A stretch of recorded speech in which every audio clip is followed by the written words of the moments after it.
চইলা গেলে সময় তোমার ফিরে পাইবা না, থাকতে সময় কোরআন পড়ো, আল্লাহর নবীর রাস্তা ধরো। চইলা গেলে সময় তোমার ফিরে পাইবে না, কত কিছু পরে বন্ধু কোরআন পড়ো না, কত কিছু পারে বন্ধু কোরআন পড়ো না। মইরা গেলে জান্নাত পাইবা এত সজনা, মইরা গেলে জান্নাত পাইবা এত সজনা। এমএ বিএ পাস করিয়া হইলাম অফিসার, নামাজ কায়েম না করিলে কেমনে হইবা পার বন্ধু, কেমনে হইবা পার। এমএ বিএ পাস করিয়া হইলাম অফিসার, নামাজ কায়েম না করিলে কেমনে হইবা পার বন্ধু, কেমনে হইবা পার। নামাজ কায়েম না করিলে সব কিছু যাবে বিফলে, সালাত কায়েম না করিলে সব কিছু যাবে বিফলে। আখেরাতে পড়বে ধরা, রেহাই পাইবা না, কত কিছু পারো রে বন্ধু কোরআন পারো না। মইরা গেলে জান্নাত পাইবা এত সজনা, মইরা গেলে জান্নাত পাইবা এত সজনা। তুমি অনেক ক্ষমতাবান রাজনীতিবিদ, মালাকুল মউতের পাইলে দেখা ভাঙবে তোমার নিদ রে বন্ধু, ভাঙবে তোমার নিদ। তুমি অনেক ক্ষমতাবান রাজনীতিবিদ, মালাকুল মউতের পাইলে দেখা ভাঙবে তোমার নিদ রে বন্ধু, ভাঙবে তোমার নিদ। কত নেতা এলো গেল চিরকাল না থাকতে পারলো, কত নেতা এলো গেল চিরকাল না থাকতে পারলো। সবার তো একই রাস্তা, কবরের ঠিকানা। কত কিছু পারো রে বন্ধু কোরআন পারো না, মইরা গেলে জান্নাত পাইবা এত সজনা, মইরা গেলে জান্নাত পাইবা এত সজনা।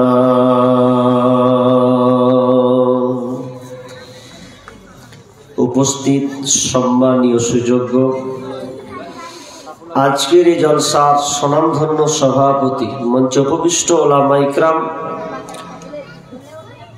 এবং আজকের এই জলসার দূরান্ত থেকে আগত সম্মানীয় অতিথিবৃন্দ, আমার সম্মুখে বসে থাকা বিভিন্ন এলাকা থেকে ছুটে আসা দিনদার ইমানদার মুমিন ভাই সকল ও পর্দার অন্তরালের প্রজেক্টের মাধ্যমে দেখনেওয়ালি সম্মানিতা মা ও বোনেরা, প্রথমে সেই মহান মুনিবের দরবারে প্রশংসা করি যে মহান মুনিব আমাদেরকে এই কনকন শীতে ঠান্ডার সময় এই মাদ্রাসা কেন্দ্রিক আয়োজিত মাহফিলে কিছু কোরআন ও হাদিসের আলোচনা ও আমলের উদ্দেশ্যে যিনি আমাদেরকে হাজির করেছেন সে আল্লাহ সুবহানাহু ওয়া তাআলার শুকরিয়া আদায় করি, বলি আলহামদুলিল্লাহ। অতঃপর শান্তি বর্ষিত হোক সকল নবীদের উপর, বিশেষ করে আমাদের শেষ নবী জনাবে মুহাম্মদ রাসূলুল্লাহ সাল্লাল্লাহু আলাইহি ওয়াসাল্লাম। সম্মানিত উপস্থিতি, আচ্ছা মেয়ে কোন দিকে আছে? এদিকে না এদিকে? আগে খালা তোরা একটু চুপ থাক না, তখন থেকে গাল গাল গাল গাল করছে। হ্যাঁ, এত আওয়াজ দিলে হয়?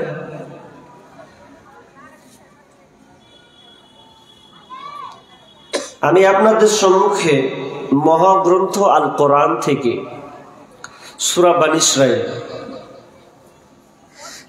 কয়েকটি আয়াত করেছি এবং একখানা হাদিসে নববী পাঠ করেছি। আয়াত ও হাদিসকে সামনে রেখে আজকে আমার আলোচ্য বিষয় খুবই গুরুত্বপূর্ণ হতে পারে, আপনার সঙ্গে আমার ঘটকা লাগতেও পারে। এই বিষয়গুলো সব জায়গায় বলতে পারি না, কিছু মূল ধারা বলে দিয়ে কাটতে হয়। কিন্তু আলোচনা যে করব, কিন্তু বিষয়টা হয়ে গেছে আপনাদের বসার সিস্টেমটা একটু অন্য, মানে একদিকে ভারী একদিকে হালকা, এরকম একটা লাগছে, লাগে না? মানে আমাকে এইদিকে ঘুরতে হবে তাহলে মনে হয় হবে, মানে এমন হয়ে গেছি। শ্রোতা যদি সামনে না আসে, কি হলো রে বাপ, বন্ধ করবো, লাড়া ঘাটা হচ্ছে নাকি গো, লাড়িও না বেশি, 6-9 হয়ে যাবে। তো কিছু লোক যদি শেষের গালা একটু এদিকে আসেন তাহলে মেকআপ খেয়ে নেবে। হাজি, যার মোচ আছে তার বুঝতে সুবিধা আছে, বলছি আবার মোচ সবার আছে তো নাকি, বেশিরভাগ সবার। আচ্ছা, মোচের কত ডিজাইন, দুদিকে আছে তো একটা সৌন্দর্য আছে, নাই? আমি যদি এদিকে ছেটে এদিকটা রেখে দিই, ভাল লাগবে? ভাল লাগবে না। তা আপনাদের বসার ওই রকম হয়ে গেছে, মানে একদিকে ছাঁটা আর একদিকে রাখা।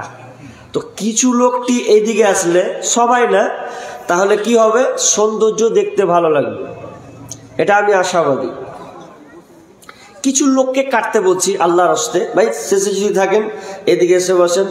আর রাজ্যে খুব গভীর তাও নাই, আল্লাহর হস্তে আছেন ভাই, মানে সামনে শ্রোতা পেলে বক্তাকে বকতেও ভালো লাগবে, আর আপনি একটু নেড়া ঝুঁকা করবেন তো একটু আরো ভালো লাগবে। আর আমার নেচার ওটাই।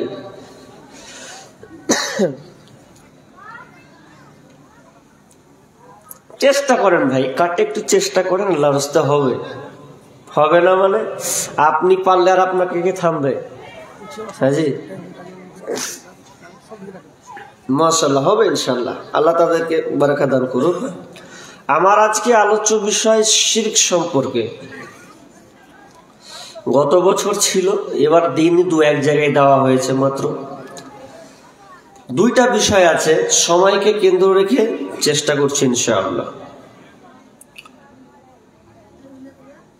একটু টাচলেন, ভূমিকা দরকার আছে।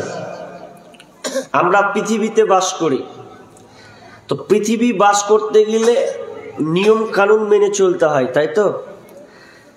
আপনি যদি নিয়ম কানুন না মেনে চলি তাহলে আপনিও ঠিক মতন চলতে পারবেন না, আমি পারবো। প্রাকৃতিক নিয়ম রুলস আছে, তেমনি ভাবে আল্লাহ সুবহানাহু ওয়া তাআলা আমাদেরকে রুলস, তার নিয়ম নীতি বেঁধে দিয়েছেন, তার গণ্ডিতে চলতে হবে। নিজের ইচ্ছা মতন চললে আপনি শান্তি পাবেন না। আর আল্লাহ যেটা সৎ উদ্দেশ্য, যেটা আমাকে আপনাকে কেন বানিয়েছেন, আল্লাহ মানুষ এবং ইনসান এই 2 জাতিকে কেন বানিয়েছেন, তার ইবাদত করার জন্য। আপনার দুনিয়াতে যদি অনেক ঝামেলা ঝোট হয়, কোনো বিষয় নেই, তো ঝামেলা ঝোট হতে গেলে আপনি বিচারকের কাছে যান ফয়সালা নেওয়ার জন্য। যান কি যান না? যান। প্রথমে আমি আল্লাহর রায় দিয়ে আমি আপনাকে শুনিয়েছি, ওটাই আমি আপনাকে বলবো। আল্লাহ সুবহানাহু ওয়া তাআলা সূরা বনী ইসরাঈলের 23 নম্বর আয়াত, আল্লাহ বলছেন ওয়া ক্বাদা রাব্বুকা আল্লা তা'বুদু।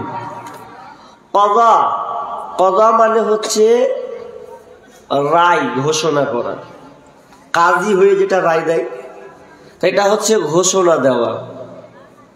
ফায়সালা দিয়েছেন আল্লাহ, একটা ফায়সালা দিয়েছেন, ওই ফায়সালাটাকে আমাদেরকে মানতে হবে। কি কি ফায়সালা আয়াতে? বেশি নাই, চট করে 2টা বিষয় আছে, একটাকে শেষ করব আর একটাকে ধরবো সময় পেলে। তো আল্লাহ তাআলা কি প্রথমে বলছেন? বিসমিল্লাহির রহমানির রহিম। وقضى ربك ألا تعبدوا إلا إياه। আল্লাহ সুবহানাহু ওয়া তাআলা প্রথমে রায় ঘোষণা করেছেন, নির্দেশ দিয়েছেন। রায় কে দেনেওয়ালা? ঘোষণাটা কার? তো আল্লাহর।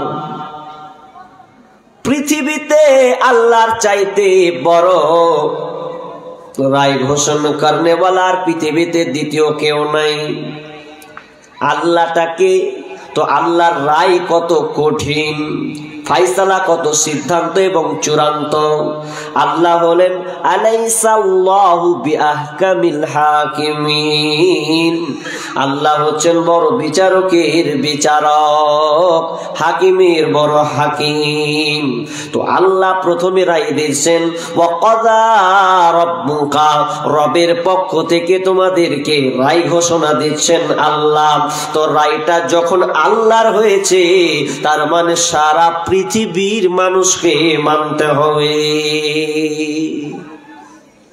বুঝাচ্ছি, একটু বুঝে।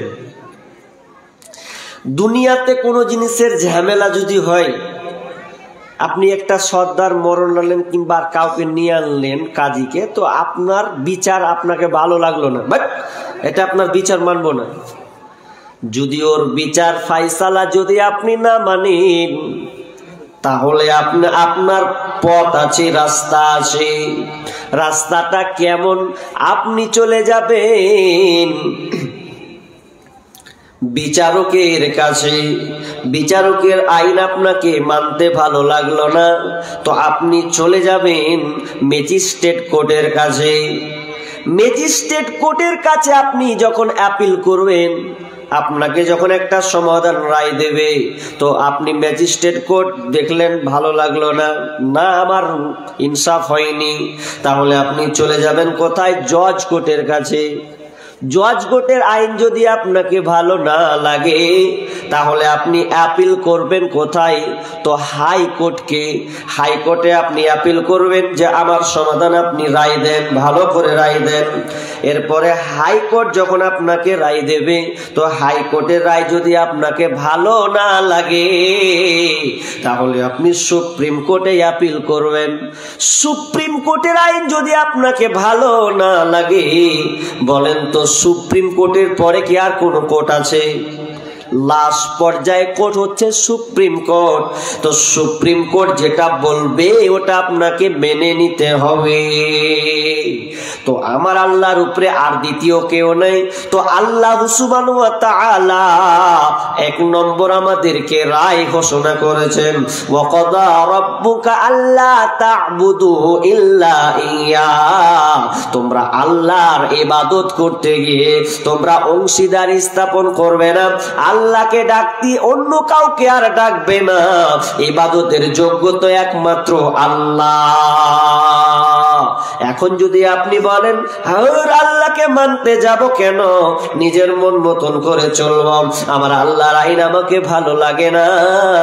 যেমন আপনি যদি বলেন সুপ্রিম কোর্টের আইনকে মানব না, তো সুপ্রিম কোর্ট আপনাকে বলবে একে জেলে বন্দি কর, না হলে ওকে ফাঁসি কাস্টে ঝুলিয়ে দে, কোনো একটা আপনাকে দেবে।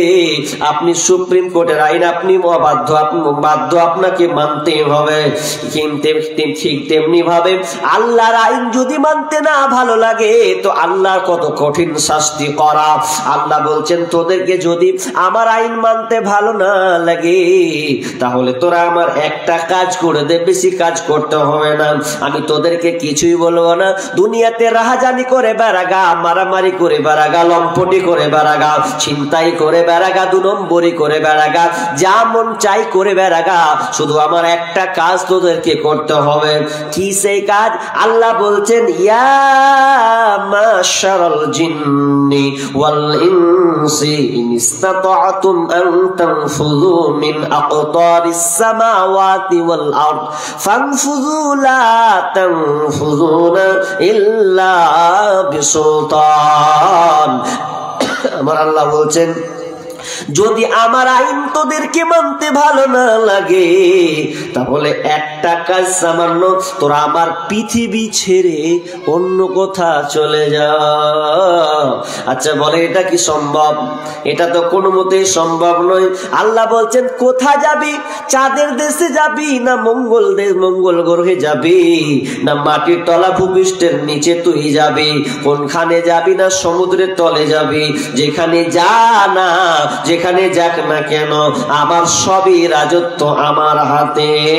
লিল্লাহি মুলকুস সামাওয়াতি ওয়াল আরদ, সমস্ত আসমান এবং জমিন আমার রাজত্ব হচ্ছে, আমার কন্ট্রোলে, আমার হাতে। তাহলে আইন মানতে হবে, কিছুই করার নেই।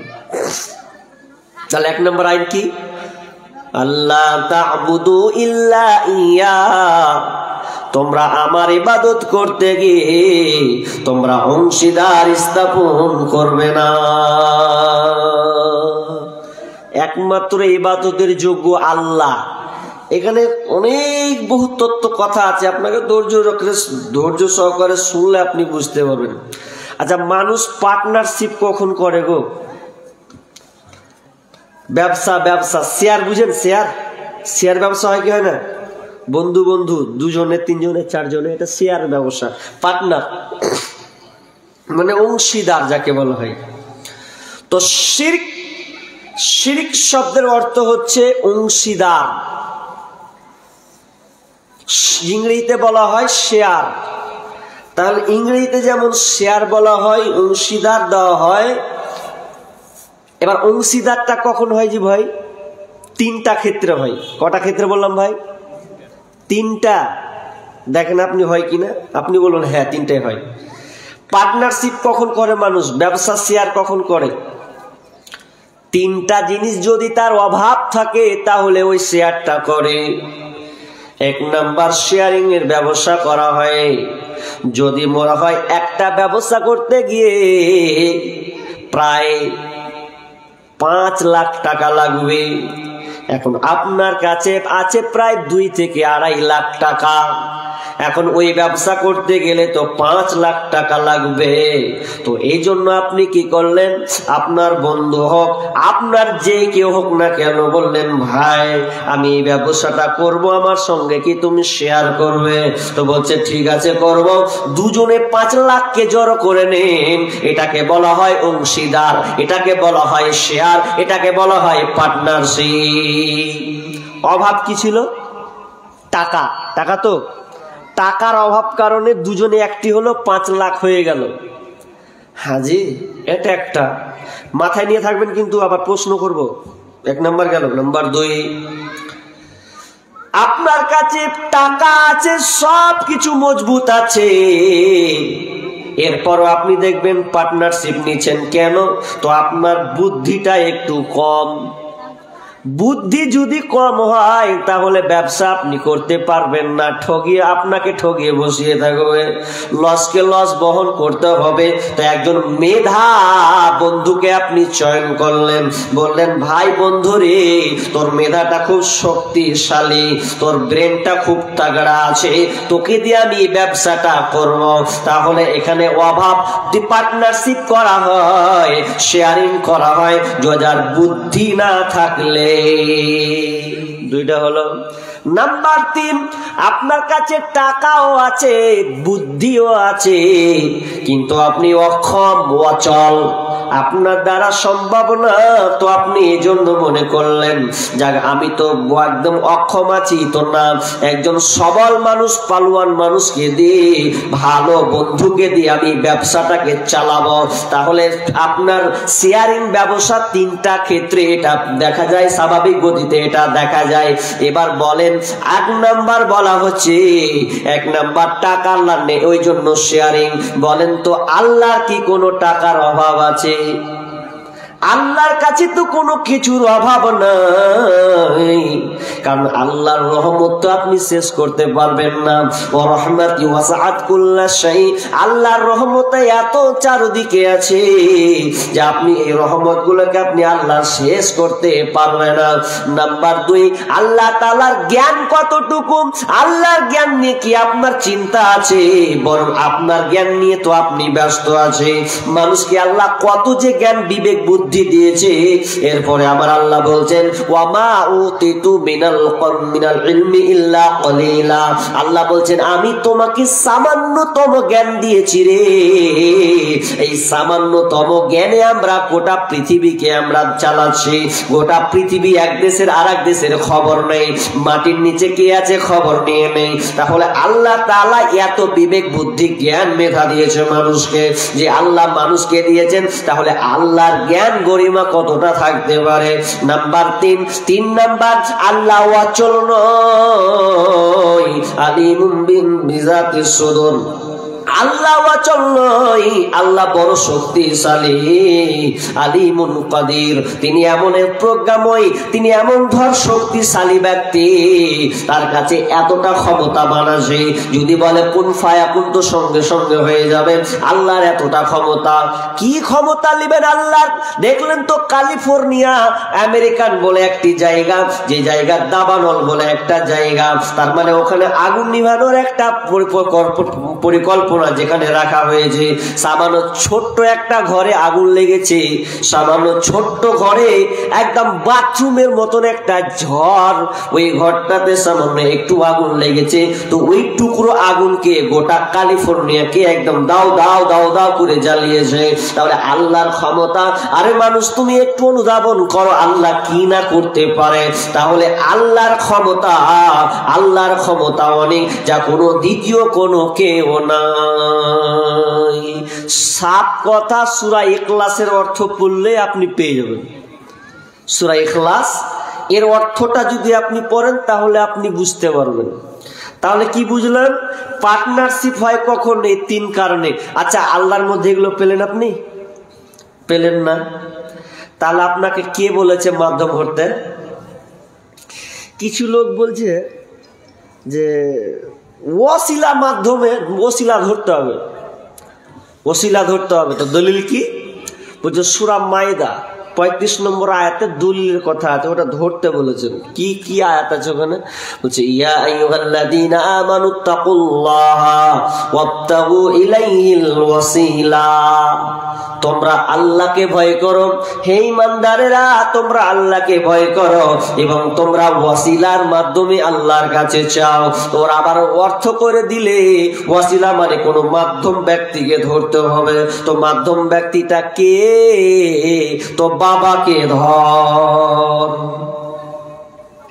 কোন বাবাকে ধরবি? যেরকম বাবা হোক, মাধ্যম তো লাগবে, বাবাকে ধরতে হবে।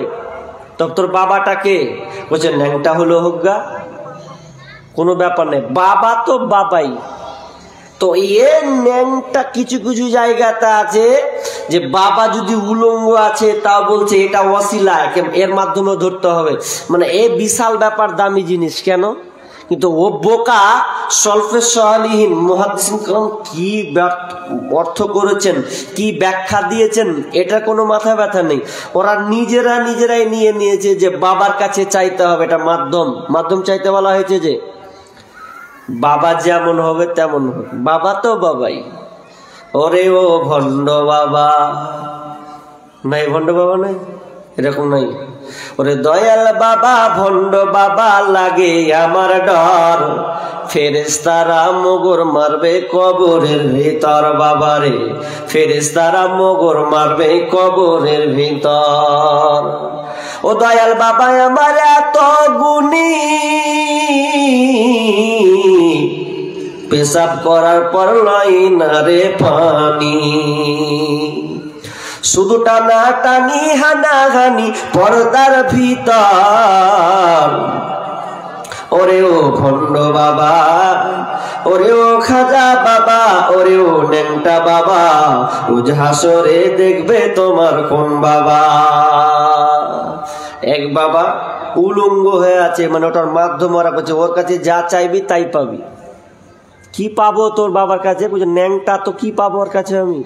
নিজেরই তো কাপড় ঠিক নেই, পুরো নাঙ্গা হয়ে আছে, আর ওর কাছে চাইলে পাওয়া যাবে? বলছে হ্যাঁ, মুড়িদানা বলছে ওর কাছে চাইলে পাওয়া যাবে। চাইলে ওর কাছে পাওয়া যাবে, এটা কোনো কথা হলো না। তো এক জায়গায় জিজ্ঞাসা করা হচ্ছে যে হ্যাঁ গো, তোমার বাবা যে পেশাব করার পর পানি লাই না, তো এটা আবার কেমন কারিশমা? বলছে এটা আজীব কারিশমা। বলছে আমাদের এই ন্যাংটা বাবা যখন পেশাব করে তখন কিন্তু পেশাব করার পর পানি খরচ করে না, এটা আবার কেমন কথা? তো বলছে শুনে লাও, আমার এই বাবাটা এমনই মারাত্মক যে এই জন্য বাবা পেশাব করার পর পানি লাই না। তোমরা তো জানো কারবালার ময়দানে ইমাম হোসেন পানির জন্য ত্রাহি ত্রাহি করেছে, ওই জন্যে এই জায়গায় পানি লাগাই না। হোসেন কারবালার ময়দানে পানি ত্রাহি ত্রাহি করেছে, দামি জিনিস তো, ওই জন্য লাগাই না। এক জায়গায় তখন বলা হচ্ছে বুঝলাম তোমার বাবা কারবালার ময়দানে উপেক্ষা করে পানি লাই না, তাহলে বলো তোমার বাবা পায়খানা করার পর তাহলে কি করে? পায়খানা করার পর তাহলে তো আরো নোংরা। কিন্তু এগুলা ভণ্ডামি ছাড়া কিছু নাই। আল্লাহ এগুলা হচ্ছে শিরকের আওতায় পড়বে। ওয়াসিলা তিন মাধ্যমে চাওয়া যায়, ওসিলা তিন মাধ্যমে চাওয়া যাবে, ওটা পরে বলছি। কিন্তু শিরক কত খাতারনাক জিনিস। আল্লাহ সুবহানাহু ওয়া তাআলা বলছেন ইন্নাহু মাইয়ুশরিক বিল্লাহি ফাকাদ হারামাল্লাহু আলাইহিল জান্নাহ ওয়া মা'ওয়াহুন নার ওয়া মা লিয-যালিমিনা মিন আনসার। আল্লাহ বলছেন নিশ্চয় যারা ইন্নাহু মাইয়ুশরিক বিল্লাহি ফাকাদ হারামাল্লাহু আলাইহিল জান্নাহ, নিশ্চয় যারা শিরক স্থাপন করেছে, যারা শিরক করেছে তাদের থাকে তাদের জন্য জান্নাত হারাম। ওয়া মা'ওয়াহুন নার, এবং তাদের জন্য জাহান্নাম অবধারিত। ওয়া মা লিয-যালিমিনা মিন আনসার, এবং সেই জালিমদের জন্য কোনো সাহায্যকারী থাকবে না। শিরক খুবই ভয়াবহ জিনিস। শিরক কাকে বলা হয়? একমাত্র আপনাকে আল্লাহকে ডাকতে হবে, আল্লাহর কাছে আপনাকে চাইতে হবে, আল্লাহর কাছে আপনাকে সিজদা করতে হবে, যত কিছু দরকার একমাত্র আল্লাহর কাছে আপনাকে নিতে হবে। আল্লাহ ছাড়া অন্য কারো কাছে মাথা নত করা যাবে না। মাধ্যম অবলম্বন করবেন তো সাবধানে, চিন্তা ক্ষেত্রে শুধু করা যায়। আল্লাহ সুবহানাহু ওয়া তাআলা বলছেন ওয়ালাউ আশরাকু লাহাবিতা আনহুম মা কানু ইয়ামালুন, যারা শিরক করে আল্লাহ তাআলা তাদের আর পূর্বের যত গুনাহ আছে সমস্ত গুনাহকে, সমস্ত যে নেকি আছে সমস্ত নেকিকে তিনি বরবাদ করে দেন। যত নেকি আছে ওর 60 বছরের নেকি, সব নেকি বরবাদ থাকবে না যদি শিরক করে। শিরক খুবই খাতারনাক। কেমন খাতারনাক? একটা উদাহরণ দিই আপনাকে। খাতারনাক কত জানেন? আচ্ছা, কারা কারা বিয়ে করেছেন গো ভাই? নতুন এমনি তো বাপজিরা বিয়ে করেছে, নতুন এই 2-3 মাসে কেউ বিয়ে করেছো? আচ্ছা, এরকম ঠান্ডা দিনে তো বিয়ে লাগে, আপনাকে দিকে লাগে না? ঠান্ডার সময় বিয়ে হয় বেশি, তো ঠান্ডার দিনে অনেক ছেলে পোলাপান আছে বিয়ে করে খুব ঠান্ডার দিন, সিজন নিয়ে ভালো। আচ্ছা, বিয়ে যে করেন, তো যে স্ত্রীটাকে আপনি বাড়ি নিয়ে আসেন ওকে তো খুব ভালোবাসেন না? বাসেন না? প্রথম স্বামী স্ত্রী মহব্বতটা বেশি হয়, গাঢ় হয়। নতুন এত ভালোবাসা, ও বলবে জান আমি তোমাকে ছাড়া থাকতে পারি না, ও বলছে আমি তোমাকে ছাড়া থাকতে পারি না। কিন্তু কতদিন চলবে এই কথা? স্বামীকে তো বিদেশ যেতে হবে, পরিশ্রম করে খেতে খাওয়াতে হবে, এটা হচ্ছে পুরুষের বৈশিষ্ট্য। আল্লাহ তাআলা তাকে ওই কাজটা তাকে দিয়েছেন। এখন মনে করলেন আপনি বিদেশে চলে গেছেন, আর বিদেশে যাওয়ার পর আপনার স্বামী স্ত্রী কিন্তু মহব্বত একই রকম আছে। মোবাইলে ফোন কথা হয়, হ্যালো কেমন আছো? বলছে খুব ভালো আছি। তুমি বলছো আলহামদুলিল্লাহ ভালো আছি। স্বামী আমার আমাকে একটু ভালো লাগে না। তখন ও স্বামীও বলে বিবি রে তোর মুখ না দেখলে ভালো লাগে না, অথচ বিয়েটা করেছেন সামান্য 15-20 দিন হলো কিংবা 1 মাস হলো। এই 1 মাসের মধ্যে আপনাদের ভালোবাসা এতটা মহাব্বত বেড়ে গেছে। এখন ওই বিবি যদি আপনাকে ফোন করে বলে স্বামী আমার শুনছো, তুমি তো আমার সব কথা রাখো স্বামী, কিন্তু দুঃখের কি বিষয়? বলছে কি রে কি হয়েছে, কি এমন মন বেচৈন হয়ে গেছে রে বিবি? বল কি হয়েছে, বলো বলো সোনা, বলো আমার কলিজা, বলো আমার জান পাখি, কি হয়েছে বলো। এখন আপনার বিবি আপনাকে বলছে স্বামী আমার আপনি যে কানেরটা বানিয়ে দিলেন উপহার আমাকে দিয়েছেন মোহর হিসাবে, তো এই কানেরটা কিন্তু আর খুঁজে পাওয়া যায় না। স্বামী কইছে পাগলি গুন্ডেগা হারলে তো কি হলো, এর লেগে টেনশন করবি, ফের আসবো বাড়ি ফের বানিয়ে দেবো। কত লিবে? 20,000 টাকা লিবে, 10,000 লিবে, কি আছে এমন? তখন বিবি খুব হাসছে, এই জায়গা টেনশনটা বাঁচলো। আবার 5-7 দিন পর ফের ফোন করছে আসসালামু আলাইকুম। আসসালাম, কি হয়েছে? বলছে মন খারাপ। কেন মন খারাপ? যে এত মন খারাপ যে শুনলাম তোমাকে খবর দিলাম কানেরটা হারালো, কিন্তু কি দুঃখের খবর, আমার বাড়িতে কি বিপদের নামলো রে, যে আমি দেখছি তো হঠাৎ করে নাকেরটা পাওয়া যায় না, সকালে উঠছি তো আর নাকেরটা খুলছি দেখছি তো ফাঁকা ফাঁকা লাগছে, তো মনটা খুব খারাপ। স্বামী বলছে বিবি টেনশন করিও না, তোমাকে আমি এতটা ভালোবাসি, তোমার মন খারাপ আমি দেখতে পারবো না রে বিবি, আমি বাড়ি আসলে তোমার নাকেরটা আমি বানিয়ে দেব। এই করতে করতে আপনার বিবি আপনাকে নাকের হারালো বলেছে, কানে আপনার কি না নাকের হারালো বললো। এ শুধু তাই নয়, হাতের বালা পর্যন্ত হারিয়েছে, এই কথা আপনাকে বলেছে। কিন্তু আপনি এক চান্সে মেনে নিয়েছেন আমার প্রাণের বিবি, আমার জান পাখি, আমি তাকে খুব ভালোবাসি, তো জায়গা হারিয়েছে তো হারিয়েছে, আমি তাকে আবার বানিয়ে দেব। এরকম চলছে। হঠাৎ করে 1 মাস পর এই যে আপনাদের সিজনে জালসা, তো জালসা ফোন করে দিয়েছে, হ্যাঁ কেমন আছো, তোমাকে গ্রামে জালসা, হ্যাঁ শুনলু রে, কিন্তু কপালে জুটলো না যেমন রে, তো 1 মাস পর জালসা তোমার এখানে। তো এই হলো তোমার বন্ধু এসেছিল, যে কে রে? ওই যে জয়দুর। ঠিকই তো, কি আপ্যায়ন হয়েছে? স্বামী লজ্জা লাগছে, এত লজ্জা লাগছে আর বলতে ভাল লাগে না, মনে হয় কিছু একটা ঘটে যাবে। খেপি পাগলি, কেন বলবি না বল না, তুই আমাকে বলবি না তার কাকে বলবি? বলছে আপনার জয়দুর বন্ধুটা আমার বাড়ি এসেছে, খাওয়া দাওয়া করেছে, সব কিছু করেছে, কিন্তু একটা জায়গায় ভুল হয়েছে। বলছে কি ভুল? বলছে তোমার ওই বন্ধু জয়দুর যেদিন বাড়ি এলো সেদিন আমি থাকতে বললাম তো ও থেকে গেল, তো থাকলো তো তোমার যে ছাপ্পর খাটখানটা আছে যে আমরা একসাথে স্বামী স্ত্রী ঘুমাই, তো ওইখানে তোমার বন্ধু আমার সঙ্গে 1 রাত কাটিয়েছে। কেমন লাগবে এবার? আগে তো বললে নাকের হারালো কানের হারালো, তো করছে জাগা। আচ্ছা এখন যদি বলে জাগা কো হয়েছে তো হয়েছে, এটা হবে?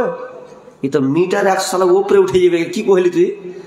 তখন বলবে চুপ, এতদিন তোর কানের হারিয়েছে মেনে নিয়েছি, নাকের হারিয়েছে মেনে নিয়েছি, তোর বালা হারিয়েছে মেনে নিয়েছি, আর এখন তোর জান পাখি প্রাণ পাখি চলবে না রে মুখের বেটি। তুই এমন একটা কাজ করেছিস, আমার জায়গা বাদ দিয়ে আমার অধিকারটাকে তুই অন্য কাউকে দিয়ে দিয়েছিস, অতএব তুই যে অন্য কাউকে দিলি রে, এটা আমি মানতে পারবো না। আমি তোকে আজ থেকে ভালো তো বাসা দূরের কথা, আর থাকলাম না বিদেশে, বাড়ি এসে আগে তালাক দিব, তারপর কোন কথা, তালাক খাবি। অথচ আপনি ওকে এতটা ভালোবাসছিলেন, এতটা মহাব্বত করছিলেন, সামান্য একটা ভুল করেছি, শুধু আপনার বন্ধুর সঙ্গে একসাথে বিছানায় ঘুমিয়েছে, এটার জন্য আপনার সহ্য হলো না। তো ঠিক তেমনি ভাবে যে আল্লাহ আপনাকে এত সুন্দর করে আশরাফুল মাখলুকাত করে আপনাকে বানালো, এত সুন্দর সৌন্দর্য দিয়ে আপনাকে বানালো, বলেন তো যে আল্লাহ হক রাখে একমাত্র ইবাদতের যোগ্য পাওয়ার, কিন্তু তাকে বাদ দিয়ে আপনি অংশীদার বানিয়ে নিলেন, তাহলে বলেন তো ওই আল্লাহ কি এটা মেনে নিবে? মানবে না। শিরক কত ভয়াবহ। মুয়াজকে বলছেন ইয়া মুয়াজ আতাদরি মাহাক্কুল্লাহি আলাল ইবাদ, হে মুআজ, তুমি কি জানো বান্দার উপরে আল্লাহর অধিকার কি? এটা কি জানো? তখন মুআজ বলছেন, ক্বাল আল্লাহু ওয়া রাসূলুহু আলাম, আল্লাহ এবং তার রাসূলই ভালো জানেন, আমি বলতে পারবো না। তখন বিষ্ণু বলছেন, ক্বালা ইয়া মুআজ আতাদরি মা হাক্কুল্লাহি আলাল ইবাদ? ক্বালা আল্লাহু ওয়া রাসূলুহু আলাম। ক্বালা আইয়াবুদুহু ওয়া লা ইশরিকু বিহি শাইআ। যদি এক নম্বর অধিকার বান্দা আল্লাহর উপরে, বান্দার উপরে আল্লাহর অধিকার হচ্ছে যে আল্লাহ ছাড়া অন্য কারো ইবাদত করবে না, আল্লাহ ছাড়া অন্য কারো অংশীদার করবে না, একমাত্র আল্লাহরই ইবাদত করবে, একমাত্র আল্লাহর ইবাদত করবে। আর যদি বান্দা আল্লাহকে ওই অধিকারটা দেয় তাহলে বান্দা কি পাবে? মুআজ বলেন, আল্লাহ ওয়া রাসূলুহু আলাম, আমি বলতে পারবো না। তখন আল্লাহ বলছেন, আল্লাহ ইউকাল আল্লাহ ইউআদিবাহুম, তাহলে এই আল্লাহ বান্দাকে কোনোদিন শাস্তি দিবে না। যদি শিরিক না করেন তো আল্লাহ বলছে আমি ওই বান্দাকে জাহান্নামে দিব না। তো শিরিক যদি করে দেন তা কেমন শিরিক? জাবের রাদিয়াল্লাহু বলছেন, মান মাতা ইশরিকু বিল্লাহি শাইআ দাখালান নার ওয়া মান মাতা লা ইশরিকু বিল্লাহি শাইআ দাখালাল জান্নাহ। জাবের রাদিয়াল্লাহু তাআলা বলছেন, কেউ যদি বিন্দু পরিমাণ শিরিক করে দেয় তাহলে তার থাকার জায়গা হচ্ছে জাহান্নাম। কেউ যদি বিন্দু পরিমাণ আপনার কিনা শিরিক করে দেয় তার থাকার জায়গা হচ্ছে জাহান্নাম। আর বিন্দু পরিমাণ যদি কেউ শিরিক না করে তার থাকার জায়গা হচ্ছে জান্নাত। তার মানে শিরিক তাহলে কত বড়? পৃথিবীতে দুইটা পাপ আছে যাদের নিজস্ব ক্ষমতা আছে, একটা হচ্ছে শিরিক, একটা হচ্ছে বেদাত। শিরিক এত মারাত্মক যে আপনি 60 বছর ধরে যত ইবাদত করেছেন, যত নেকি করেছে, যদি একটু স্লিপ করে দেন শিরিকে তাহলে সব গুনাহ বাদ, মানে সব নেকি বরবাদ। তাহলে তো আমাকে জানতে হবে যে তাহলে শিরিক গেলা কোন গেলা, এগুলো তো জানতে হবে। আমি 60 বছর ধরে নামাজ পড়ছি, এবার যদি শিরিক সম্পর্কে নাই জানি তাহলে আমার ইবাদত করে কোনো লাভই হলো না। কি হলো তাহলে? তাহলে এগুলো আমাকে জানতে হবে।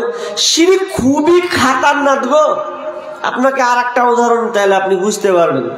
এখানকার লোক আপনারা চাষি মানুষ, চাষ করেন তো নাকি? তো বুঝা যাচ্ছে চাষি মানুষ আছেন। আচ্ছা, চাষ করতে গিয়ে প্রথমে যদি ঘাস হয়ে যায় তো ঘাস থাকলে আপনারা কি করেন? ঘাসকে মারেন না? মারেন তো, বিষ মারেন তো বিষ মারেন দিয়ে আবার চাষ করেন ভালো করে। তো একটা লোক ওই বিষ মারবে, ঘাস মারার জন্য কি করেছে, বিষ আনতে যাবে বাড়ি থেকে, মানে বের হচ্ছে দোকান যাবে। তো দোকান যখন আনতে যেছে তখন আর বিবি কয়েছে, আজি কোনটা যাচ্ছ? দেখতে পাচ্ছ না রোড যাচ্ছি? বলছে ওগুলো যা করছে করো গা, এক কাজ করো, তোমার বেটা খুবই জ্বর, তো একটা সেরাপ বলা লিয়ে আসিও। ও ঠিক আছে, নিয়ে আসবো। এবার ও দুটা কাজ করছে। কটা কাজ করছে? একটা মানে ঘাস মারা বিষ, আর একটা হচ্ছে জ্বরের ওষুধ। ভালো করে বুঝবেন উদাহরণটা, শিরিকটা খুব ভয়াবহ। এবার ওরা কি করলো, ওই লোকটা তখন বাড়ি থেকে বেরিয়ে দোকানে যায় একদম নিয়ে নিলে, এই বিষ মারা ই দাও তো, ঘাস মারা বিষ দাও। বলছে কোনটা নিবে? এটা না এটা নিবা? দাও না গো, আর এসো। নিল একটা কোটা নিল, এবার নিয়েও চলে গেল। এবার ফার্মেসিতে বলছে, ভাই একটা প্যারাসিটামল দেন তো রে ভাই, সেরা বাচ্চা ছেলে। বলছে লেন। আচ্ছা দিয়ে দিল। এবার দেওয়ার পরে দুটা নিয়েও বাড়ি চলে গেছে। এবার বাড়ি যখন চলে গেছে তো ওর আঁকা বাঁক মানুষ ফের মার যাবেও, তোর আলমারিতে দুটো একসাথে রেখেছে, এটা দিকে দুটো রেখে তাড়াহুড়া করে আবার মাঠের দিকে চলে গেছে ও। এবার যাওয়ার পর ওর তখন ওর স্ত্রীটা করছে, হাজি তোমাকে যে জ্বর শান্ত করেছি, আলমারিতে রাখা আছে, যা খিলে দেগা, কত খিলাবো 5 মিনিট খিলে দেগা। তো এবার মোটা হুঁশ খেপে কিছু বুঝে না কোনটা বিষের বোতল আর কোনটা জ্বরের বোতল, তো বুঝতে তো হবে। মোটা হুঁশ হলে যা হয় বুঝেনি। এবার কি করেছে, বিষের বোতল না জ্বরের বোতল না ধরে সেরাপ ধরে ও বিষের বোতল ধরে লিছে। এবার যেমনই ধরে নেওয়া তেমন 5 ml ঢেলছে, দেখছে বিসমিল্লাহ খারে বেটা। আচ্ছা কহেন তো, আপনারা কহেন বিসমিল্লাহ করেও যদি খাওয়াই ছেলেটা বাঁচবে না মরবে? হ্যাঁ, আমার ভাষা বুঝতে পারছেন কি? মরবে। তো ভুল করে যে খাওয়াছে কেন মরবে? ভুল করে যা ও তো নিজে থেকে খাওয়ায়নি, ও মনে করেছে এটা ওষুধ, জ্বরের ওষুধ। ও তো ভুল করে খিলিয়ে দিয়েছে রে ভাই। কিন্তু না, যতই হাজার ভুল করে খাওয়া ওর কোনো কায়দা নাই। ভালো করে শোনেন, উদাহরণটা আপনি জানা তানা মনে করিয়েন না। আপনি ভুল করে খাওয়িয়েছেন আপনার ঘাস মারা বিষের বোতল, এখন ছেলেটা মারা যাবে, এটা আপনার 1 নম্বর ভুল। দ্বিতীয় কথা হচ্ছে আল্লাহ তাআলা চাইলে সন্তানটাকে বাঁচিয়েও দিতে পারে। যদি তার হায়াত থাকে হসপিটাল নিয়ে গিয়ে ও বেঁচে যাবে, এটা তার হায়াতে যদি থাকে তো হতে পারে। কিন্তু শুনলেন, ভুল করেও যদি আপনি শিরিক করে মারা যান, তওবা করার রাস্তা যদি আপনি না পান, তওবা করার রাস্তা থাকার পরে যদি আপনি সংশোধন না হন, তাহলে আপনি যদি মারা যান তাহলে আপনাকে সরাসরি জাহান্নাম যাওয়া লাগবে। শিরিক করলে 5টা কেসে আপনি আসামি হবেন। 1 নাম্বার, যদি আপনি শিরিক করেন তাহলে আল্লাহ তাআলা আপনার সমস্ত নেকিকে বরবাদ করে দিবেন। নাম্বার 2, যদি আপনি শিরকে লিপ্ত হন তাহলে আল্লাহ সুবহানাহু ওয়া তাআলা আপনার ঈমানকে নষ্ট করে দেবেন। নাম্বার 3, যদি আপনি শিরকে লিপ্ত হন তাহলে আপনার জন্য জান্নাত হারাম। যদি আপনি শিরকে লিপ্ত হন তাহলে আপনার জন্য জাহান্নাম অবধারিত, আর আল্লাহ তাআলা আপনাকে ক্ষমা করবে না। তার মানে আপনাকে 5টা কেসে ঝুলতে হবে সামান্য একটা শিরক করার কারণে। আবু জার রাদিয়াল্লাহু তাআলা আনহু আল্লাহ রাসূলের সঙ্গে যাচ্ছেন, যেতে যেতে যেতে যেতে এক জায়গায় আল্লাহ রাসূল বলছেন, আবু জার তুমি এখানেই থাকো রে আবু জার, আমি গেলাম পাশে, এখানেই তুমি থাকবে। বুখারীর হাদিস। আবু জার কিছুক্ষণ পর তিনি আওয়াজ শুনতে পাচ্ছেন যেন আল্লাহ রাসূল কোন ব্যক্তির সঙ্গে যেন কথা বলছেন, কথোপকথন চলছে। এমন সময় আল্লাহ রাসূল এসে বলছেন, লোকটা যদি চুরিও করে, লোকটা যদি ব্যভিচারও করে, লোকটা যদি চুরিও করে, লোকটা যদি ব্যভিচার করে, এরপরেও সে জান্নাতে যাবে। কথাটা কেমন? বলছে লোকটা যদি চুরি করে, লোকটা যদি ব্যভিচার করে, লোকটা যদি চুরি করে ব্যভিচার করে, এরপরে লোকটা জান্নাতে চলে যাবে। আবু জার বলছেন, আপনি কার সঙ্গে কথা বলছিলেন? বলছে জিবরিলের সাথে। তো জিবরিল কি বলছে? বলছে কেউ যদি শিরিক না করে মারা যায়, কেউ যদি শিরিক করে না মারা যায় তাহলে লোকটা জান্নাতে যাবে। তো আমি জিবরিলকে জিজ্ঞাসা করলাম, আচ্ছা বলো, লোকটা যদি চুরি করে তাও জান্নাতে যাবে? বলছে হ্যাঁ। লোকটা যদি ব্যভিচার করে, জেনা জান্নাতে যাবে? বলছে হ্যাঁ। তো আমি কথাটা 3 বার বললাম, তাও বলছে হ্যাঁ। আচ্ছা আপনারা বলেন তো, এবার আপনারা মনে মনে বলছে সালাদ ঠিকই মকা পেলেন, চুরি কবো জান্নাতে যাব। হাদিস কিন্তু সম্পূর্ণ শেষ হয়নি, ভালো করে বুঝুন। আল্লাহ রাসূল কেন এই দুটা কথা তুলে ধরলেন জানেন? যে চুরি করলেও জান্নাতে যাবে, ব্যভিচার করলেও জান্নাতে যাবে, কারণ এগুলা হচ্ছে কাবিরা গুনাহ। কাবিরা গুনাহ, তো কাবিরা গুনাহ করার পরও জান্নাতে চলে যাবে কেমন? দেখেন, পৃথিবীতে 3টি বড় পাপ আছে, যেই পাপ করলে তার শাস্তি হচ্ছে সে হত্যার যোগ্য, তাকে মার্ডার করতে হবে, তাকে কাতাল করতে হবে। 1 নাম্বার, কেউ যদি ইসলামকে ত্যাগ করে দেয়, ইসলাম মানব না, আমি অন্য ধর্মকে মানব, তাহলে ওই লোকটাকে কাতাল করতে হবে, ওই লোকটাকে আপনার কিনা শাস্তি দিতে হবে, ও হচ্ছে হত্যার যোগ্য। ও ইসলাম মানলো না, এবার যদি লোকটা ভুল করে তাহলে কি করতে হবে? হত্যা করতে হবে। নাম্বার 2, দ্বিতীয় নম্বর কথা হচ্ছে যে লোকটা যদি বলে যে আমি ভুলে গেছে, আমি ইসলাম ছাড়বো না, আবার মেনে নিলাম, তাহলে তার বাঁচার পথ আছে, জায়গা ওকে মুক্তি দেওয়া হোক, ছাড় দেওয়া হোক, বেঁচে যাবে। নাম্বার 2, আর একটা পাপ জঘন্য আছে, আপনি যদি কাউকে কাতাল করেন, হত্যা করেন, তাহলে আপনাকেও হত্যা হতে হবে, এটা হচ্ছে ন্যায় বিচার। আপনি কাউকে কাতাল করলেন, মেরে ফেলে দিলেন, মার্ডার, তাহলে আপনাকেও মরতে হবে, এটা হচ্ছে বিচার। এখন বাঁচার পথ নেই, কিন্তু আছে এটাই। কেমন বাঁচার? তার পরিবার যদি আপনাকে বলে জাগ্গা আমার বেটাকে মেরেছে, আর বেটারই ভুল ছিল, তো আমরা ক্ষমা করে দিন ওই লোকটাকে, তাহলে আপনি খালাস, আপনি বেঁচে গেলেন, বাঁচার পথ আছে। কিন্তু নাম্বার 3, যদি কোনো ছেলে কিংবা মেয়ে, বুখারী মুসলিমের হাদিস, কোন ছেলে কিংবা মেয়ে বিয়ে করেছে, বিয়ে করার পর যদি জেনায় চলে যায়, ব্যভিচারে লিপ্ত হয়ে যায়, এবং 4টা সাক্ষী যদি তার সামনে পেশ করা হয়, যদি প্রমাণ হয়ে যায় যে এই মেয়েটা ছেলের সঙ্গে ব্যভিচার করেছে, এই ছেলেটা মেয়ের সঙ্গে ব্যভিচার করেছে, তাহলে ওর বাঁচার কোনো পথ নাই। কেউ এসে তাকে বাঁচাতে পারবে না, পৃথিবীর কেউ তাকে বাঁচাতে পারবে না, কারণ সে অন্য মেয়েকে ধরতে গিয়ে ধরা পড়েছে। এই জন্য তাকে তার শাস্তি হচ্ছে, পুণ্য যদি সে ব্যভিচার করে দেয় তাহলে ওকে হত্যা করতে হবে, ওর বাঁচার কোনো পথ নাই। কত জঘন্য পাপজি, বাঁচার পথ নাই। তো ওই কথাটাই আল্লাহ রাসূল বলছেন, জিবরিল রে, তুই যদি জিনা করে তাও জান্নাতে যাবে? তো বলছে যাবে, যদি সে যে এগুলা কাজ এমন জিনিস যদি তাওবা ইস্তিগফার করে নেয়, হতে পারে আল্লাহ বিচারের দিন তাকে ক্ষমা করে দিতে পারে। কিন্তু লোকটা যদি শিরিক করে মারা যায়, তাহলে ওই লোকটা কোনদিন জান্নাতে যাবে না। আমার সঙ্গে যে নাফরমানি করবে, আমার অধিকার যে অন্য কাউকে দিয়ে দেবে, আমি আল্লাহ তাকে ক্ষমা করব না।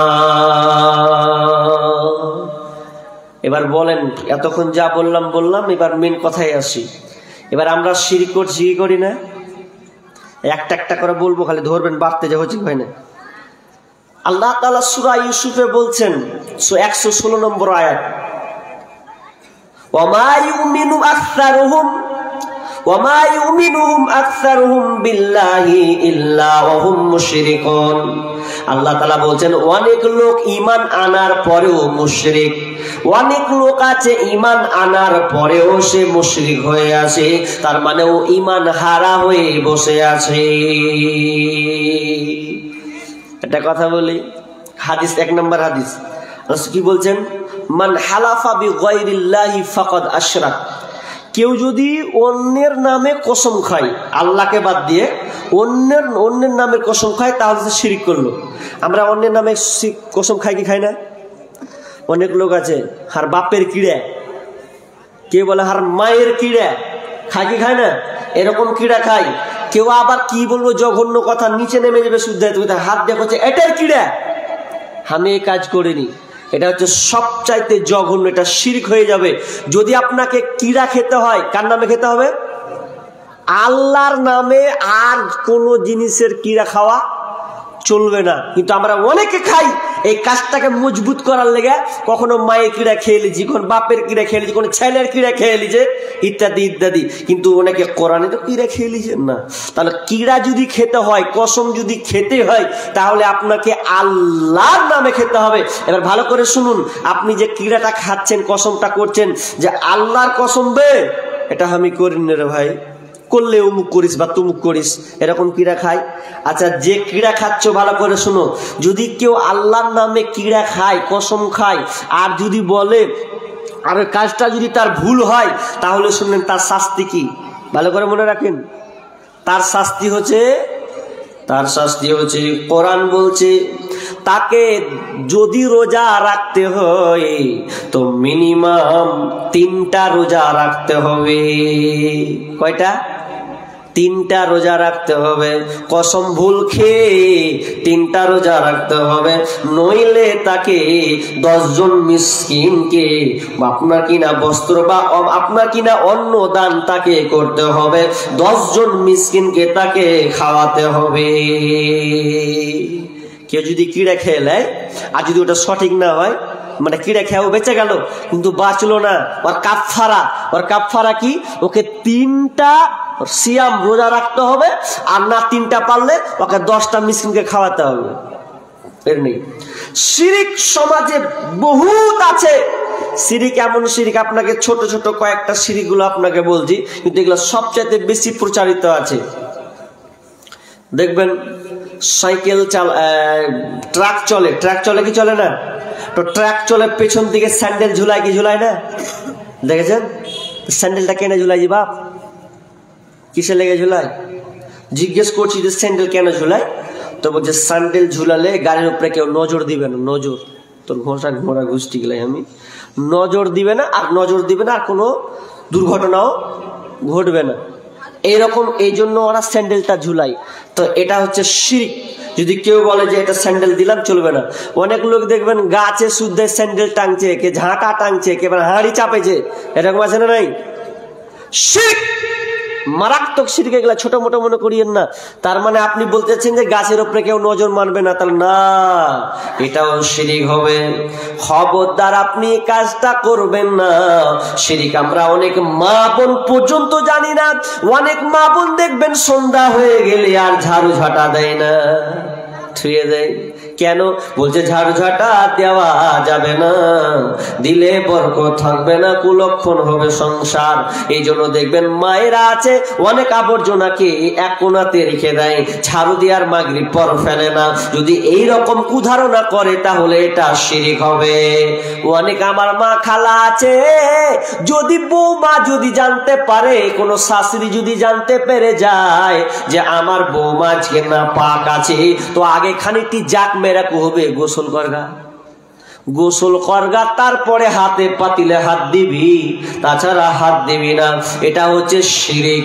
মা খালা ভালো করে শোনেন, আপনি নাপাক অবস্থায় সব করতে আপনি পারবেন না নামাজ পড়তে, পারবেন না আপনি সিয়াম রাখতে, পারবেন না আপনি কোরআন তেলাওয়াত করতে, বাকি আপনি যত কাজ আছে সব কাজ আপনি করতে পারবেন। নাপাক অবস্থায় আপনি সব পাবেন। কিন্তু আমাদের সমাজে শিরক। অনেকে দেখবেন গরুতে যখন লাথি মারে, একটু যদি লাত লেগে যায়, ভাট লাত মেরে দিলি, বকে কি বকে না? লাত মারলে, লাত পড়লে গরুতে। তো এই ধারণাটা হচ্ছে শিরক। এই ধারণা কি? শিরক, চলবে না। তা আমি তো বলছি যে লাঠির চাইতে লাথি মারা বেশি ভালো। লাঠিতে মারলে তো বেশি লাগবে, কিন্তু পায়ে লাত মারলে কি বেশি লাগবে? তা আমার মন বলে লাঠি থেকে পায়ে বেশি মার জোরে, তাহলে গরুটাকে কম লাগবে। ভুল ধারণা আমাদের যে গরুকে লাথি মারতে হয় না। গেল এই মা বোনরা আবার বলে, যদি চুলহাতে বা আর কোনো কিছুতে যদি কোনো বাচ্চা চেপে লাগে, ছি ছি ছি ছি, কি করলি তুই এটা, মানে চাপতে পাবে না। এই ধারণা করাটা হচ্ছে শিরক। কোন স্বামী যদি বাড়ি থেকে বের হয়ে যায়, আর বের হওয়ার পর যদি ওকে ডাকে, তো শাস্ত্রীকে ডাকছে, তোর স্বামী ডাকছে, ডাকবি না। অনেকে ডাকে আর শাশুড়িতে আটকায়, খবরা ডাকবি না, ডাকবি তো বিপদ হয়ে যাবে। ধরেন আপনার স্বামী কিছু ভুলে গেছে, তো ডাকছে, কিছু ডাকা চলবে না, যেতে দে না, তোর রাস্তায় বিপদ হয়ে যাবে। মানে এ ধারণা করা শিরক না। একমাত্র ইসলামের লক্ষণ কুলক্ষণ বলে কিছু নেই। আল্লাহর উপর আপনাকে ভরসা করতে হবে। শিরিক যে কত রকম আছে, মুখের মাধ্যমে শিরিক, কর্মের মাধ্যমে শিরিক, কাজের মাধ্যমেও শিরিক আছে। আপনাকে একটা একটা করে দেখলে আপনি আশ্চর্য হয়ে যাবেন। মুখের মাধ্যমে শিরিক করি, কেমন শিরিক করি? বলে যে ডাক্তারটা যদি না থাকতো তাহলে মনে হয় হারবাটা মরে যেত, এরকম কথা বলে না। এটা হচ্ছে শিরিক পর্যায়ে। কিছু খালা এই ধুলিয়ান হসপিটালে দুটা খালা পরস্পর বসে আছে, গল্প করছে। তা আমি একটা রুগী দেখতে গেছি, তো ওরা বোর্ডে বেটে বসে আছে, গল্প করছে, জানিস গে আজকালকার কবিরাজ গেলা আল্লাহ কইতে হবে। ভাষা কি? আজকালকার কবিরাজ গালাকেও আল্লাহ কইতে হবে। আমি চমকে গেছি ওর কথা শুনে, যে খাতার না কথা, খালা কোন ঢেপালি তুই ডেলিভারি করছি দেখলে কথা রে। তো কইছে এই সবই কইয়া দিতে পারছে, যে ছেলে চাইছে তো ছেলে করে দিছে। মানে মেলে কিছু ওদের ধারণা বেটি ছেলেরকে, যে কবিরাজ মেলে কিছু করে দিতে পারে। তা আমি মনে মনে করছি, হাগে খালা, তাহলে তোর যেটি বেটি আছে, তো সব টিকের বেটি তো কবিরাজ সাথে দিয়ে দিস, কোনদিন অভাবই পড়বি না তুই। এটা কোন কথা হলো? মেয়েদের এত শিরকি কার্যকলাপ আছে, আপনি তাজ্জব হয়ে যাবেন। এই মা বোনরা যদি আর বেটিকে ছেলে পিলানো হয়, তো চলে যাবে কুন্ডেকার কবিরাজের কাছে, কুন্ডে তাবিজ বাঁধতে চলে যাবে। তাবিজ কি করবে? কি করতে পারবে? আপনার কোনো কিছু করতে পারবে না। অনেকে তাবিজ নিতে যাচ্ছে যে সন্তান দিবে বলে। সন্তান দেওয়ার মালিক কে জি ভাই? আল্লাহ। আল্লাহ নিজে বলছেন, ইয়াখলুকু মা ইয়াশা, ইয়াহাবু লিমান ইয়াশাউ ইনাসা ওয়া ইয়াহাবু লিমান ইয়াশাউ যুকুরা আও ইউযাব্বিজুহুম যুকরানা ওয়া ইনাসা ওয়া ইয়াজআলু মান ইয়াশাউ আতীমা। আল্লাহ সুবহানাহু ওয়া তাআলা বলছেন, আমি যেটা চাই সেটাই হয়, আমার আয়াতের বাইরে কোনো কিছুই না। ইয়াহাবু লিমান ইয়াশাউ ইনাসা, আমি আল্লাহ যাকে চাই তাকে আমি কন্যা সন্তান দান করি। ওয়া ইয়াহাবু লিমান ইয়াশাউ যুকুরা, এবং আমি যাকে চাই আল্লাহ তাকে পুত্র সন্তান দান করি। আও ইউযাব্বিজুহুম যুকরানা ওয়া ইনাসা, এবং আমি যাকে চাই তাকে পুত্র কন্যা উভয় তাকে আমি আল্লাহ দান করি। ওয়া ইয়াজআলু মান ইয়াশাউ আকিমা, এবং আমি যাকে চাই আল্লাহ তাকে আমি বন্ধা বাঁধা বানিয়ে দিই। পৃথিবীর কেউ সন্তান দিতে পারবে না যতক্ষণ আমার আল্লাহর ইলাম না হবে। আমি আল্লাহ যতক্ষণ পর্যন্ত সন্তান কারো বাড়িতে না দিব, ওই খালা বাঁধা হয়ে থাকবে। অথচ বেড়ি ছেলে বুঝে না, চলে যেছে তাবিজ বানতে, হ্যান বানতে। আর যার কাছে তাবিজ বানতে দিচ্ছে, এক বক্তা আলোচনা করছে যে তাবিজ বানছে বা ফুক মারছে, তো ওই বাধা ওর বাড়তে ছেলে পেলে ও বাজা হয়ে বসে আছে, আর লোকে ফুক মারছে যে তো ছেলে পেলে হবে। কত হাস্যকর বিষয় নয়? এইগুলো আমরা মানত করছি, তাহলে আমাদের কথার মাধ্যমে শিরিক, কথার মাধ্যমে আরেকটা সমাজের সবচাইতে মারাত্মক শিরিক, ওটা আমরা এর কিছু মনে করি না। কেমন কথা?